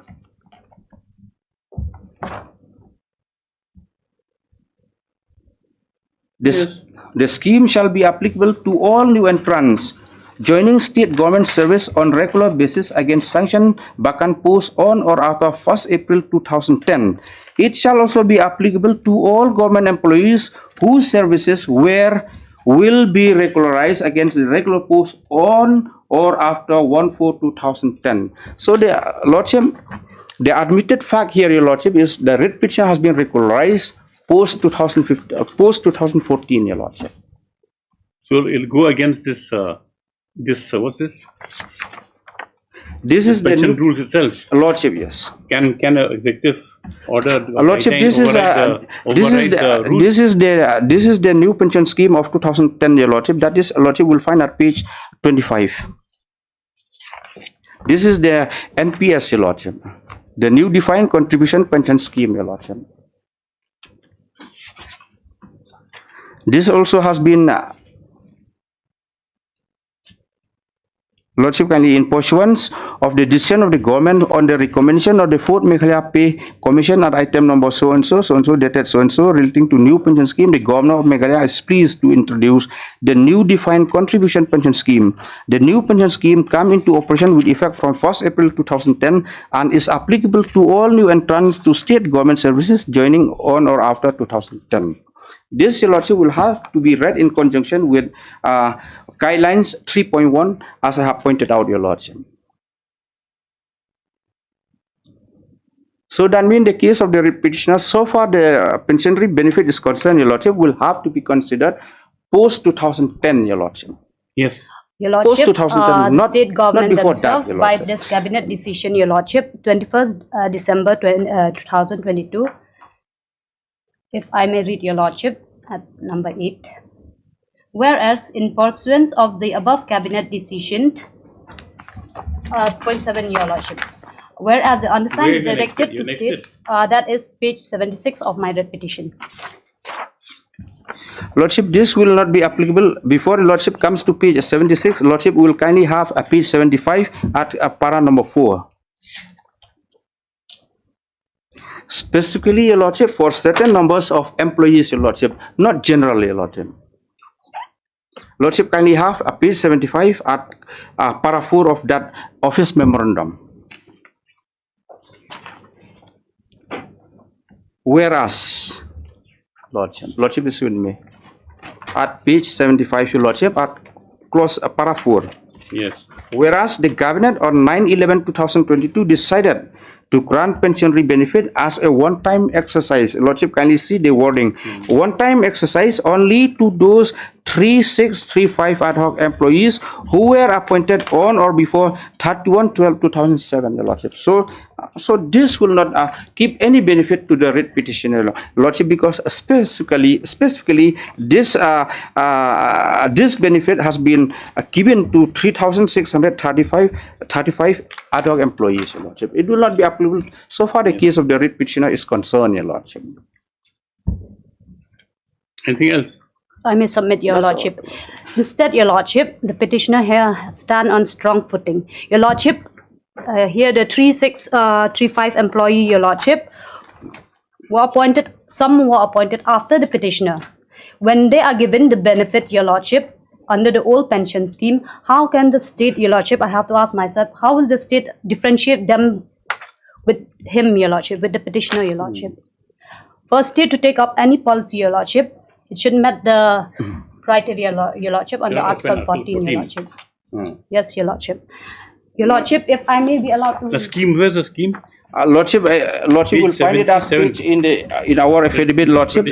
It's a page, Lordship, just page 25, Your Lordship. Page 25. What are the affidavit? Of the affidavit filed by the state, Your Lordship. You read just now regarding the 2010 appointment. Lordship, kindly have at page 28, 3.1, Your Lordship. 3.1. On which page? Page 28, Your Lordship. Affidavit in opposition, Your Lordship. Yes. It says, Your Lordship, may I read again, Your Lordship? The scheme shall be applicable to all new entrants joining state government service on regular basis against sanction, vacant posts on or after 1st April 2000. It shall also be applicable. Anything else? Yes, Your Lordship, if I may be allowed to place some judgment, Your Lordship. Lordship, before my friend, please, if I may place a judgment of the Honorable High Court of Delhi, Your Lordship. Can you pass?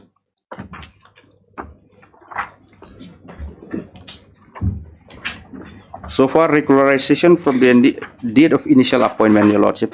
If Lordship kindly come to para 23 of that judgment, analysis and findings.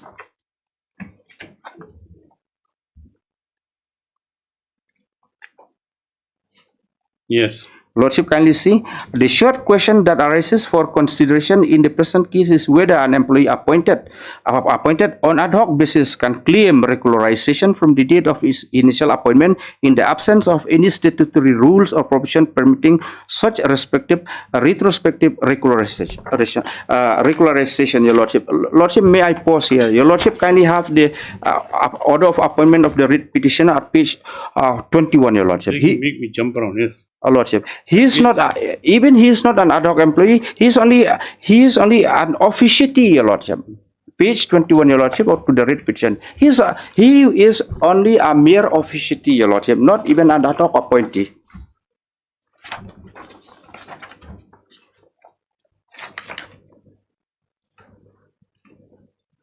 Page 21 of the writ petition, Your Lordship. The present writ petition, Your Lordship.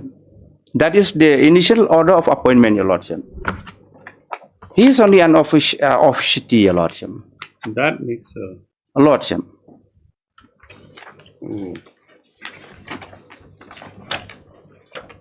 Okay. Lordship has got it. At page 21, Your Lordship.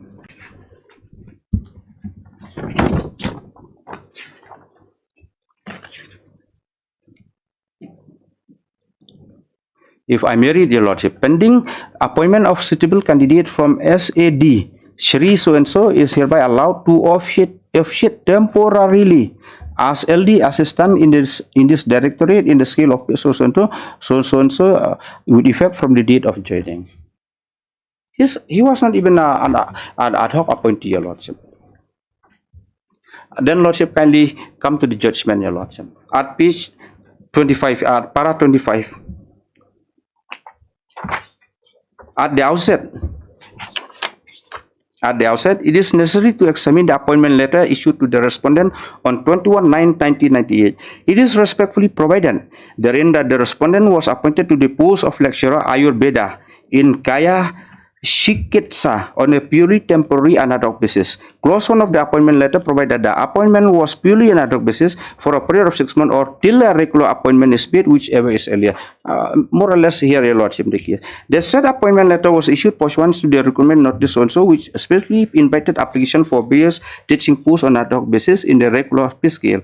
Once the recruitment notice as well as the appointment letter clearly provided that the respondent was appointed on ad hoc basis, it was not appropriate for the tribunal to hold that he would be treated as having been appointed on regular basis from the date of his appointment in the absence of any rules, regulation, or instruction to that effect. So exactly, Your Lordship, this judgment of the Honorable Delhi High Court, Your Lordship, would fit in this present writ petition, Your Lordship.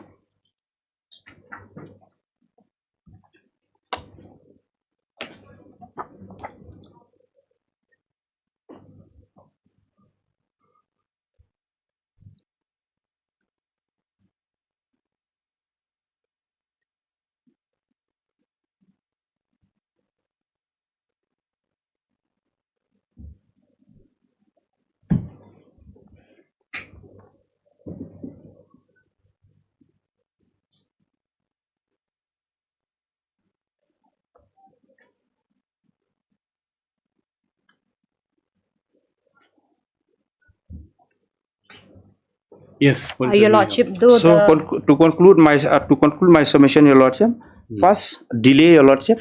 There is a delay, and then but by the principle of constructive res judicata, Your Lordship. Then there is a bar, Your Lordship, under the new pension under the new pension scheme, in view of the fact that he was regularized post 2014, Your Lordship. That is my humble and respectful submission, Your Lordship. Yeah, for judgment, yeah. Your Lordship, even though the appointment letter, Your Lordship, sits as officiating temporary employee, Your Lordship.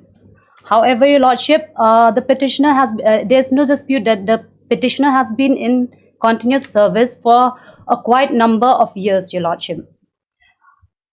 Your Lordship, Annexure 37 of the old writ petition, Your Lordship, the government themselves grant the petitioner schemes which is available only to the regular employee, Your Lordship. That won't be relevant. With regards to the delay, Your Lordship, pension is a continuing cause of action, Your Lordship. Yes, but continuing cause of action is very deprived of pension. Not a question we're not given at all. Your Lordship, now you're getting pension. every day, Your Lordship, every day, Your Lordship, the petitioner deprivation delay is when after you retired and continuing cause of action is your family member or something, the entire family pension, they have not moved for it. They still take service, down Your it, so. Your Lordship, if I may read my judgment, yes. there's a number of judgment. Your Lordship, in the first judgment, Your Lordship,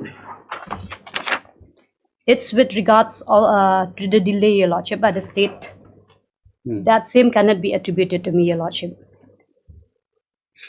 Your Lordship, relevant para will be in para 10th, 11th. Should I reach each judgment, Your Lordship? No, I've given a note, Your Lordship, on each of the judgment. Will the classification, Your Lordship, be inviolative of Article 14, Your Lordship, in this case?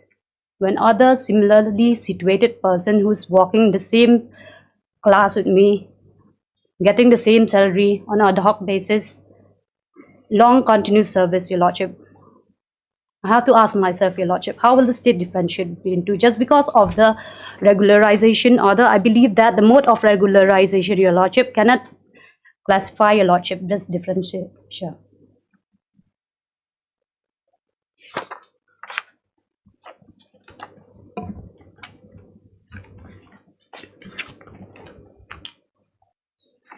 Okay, we'll pass order then. Lordship. Yes.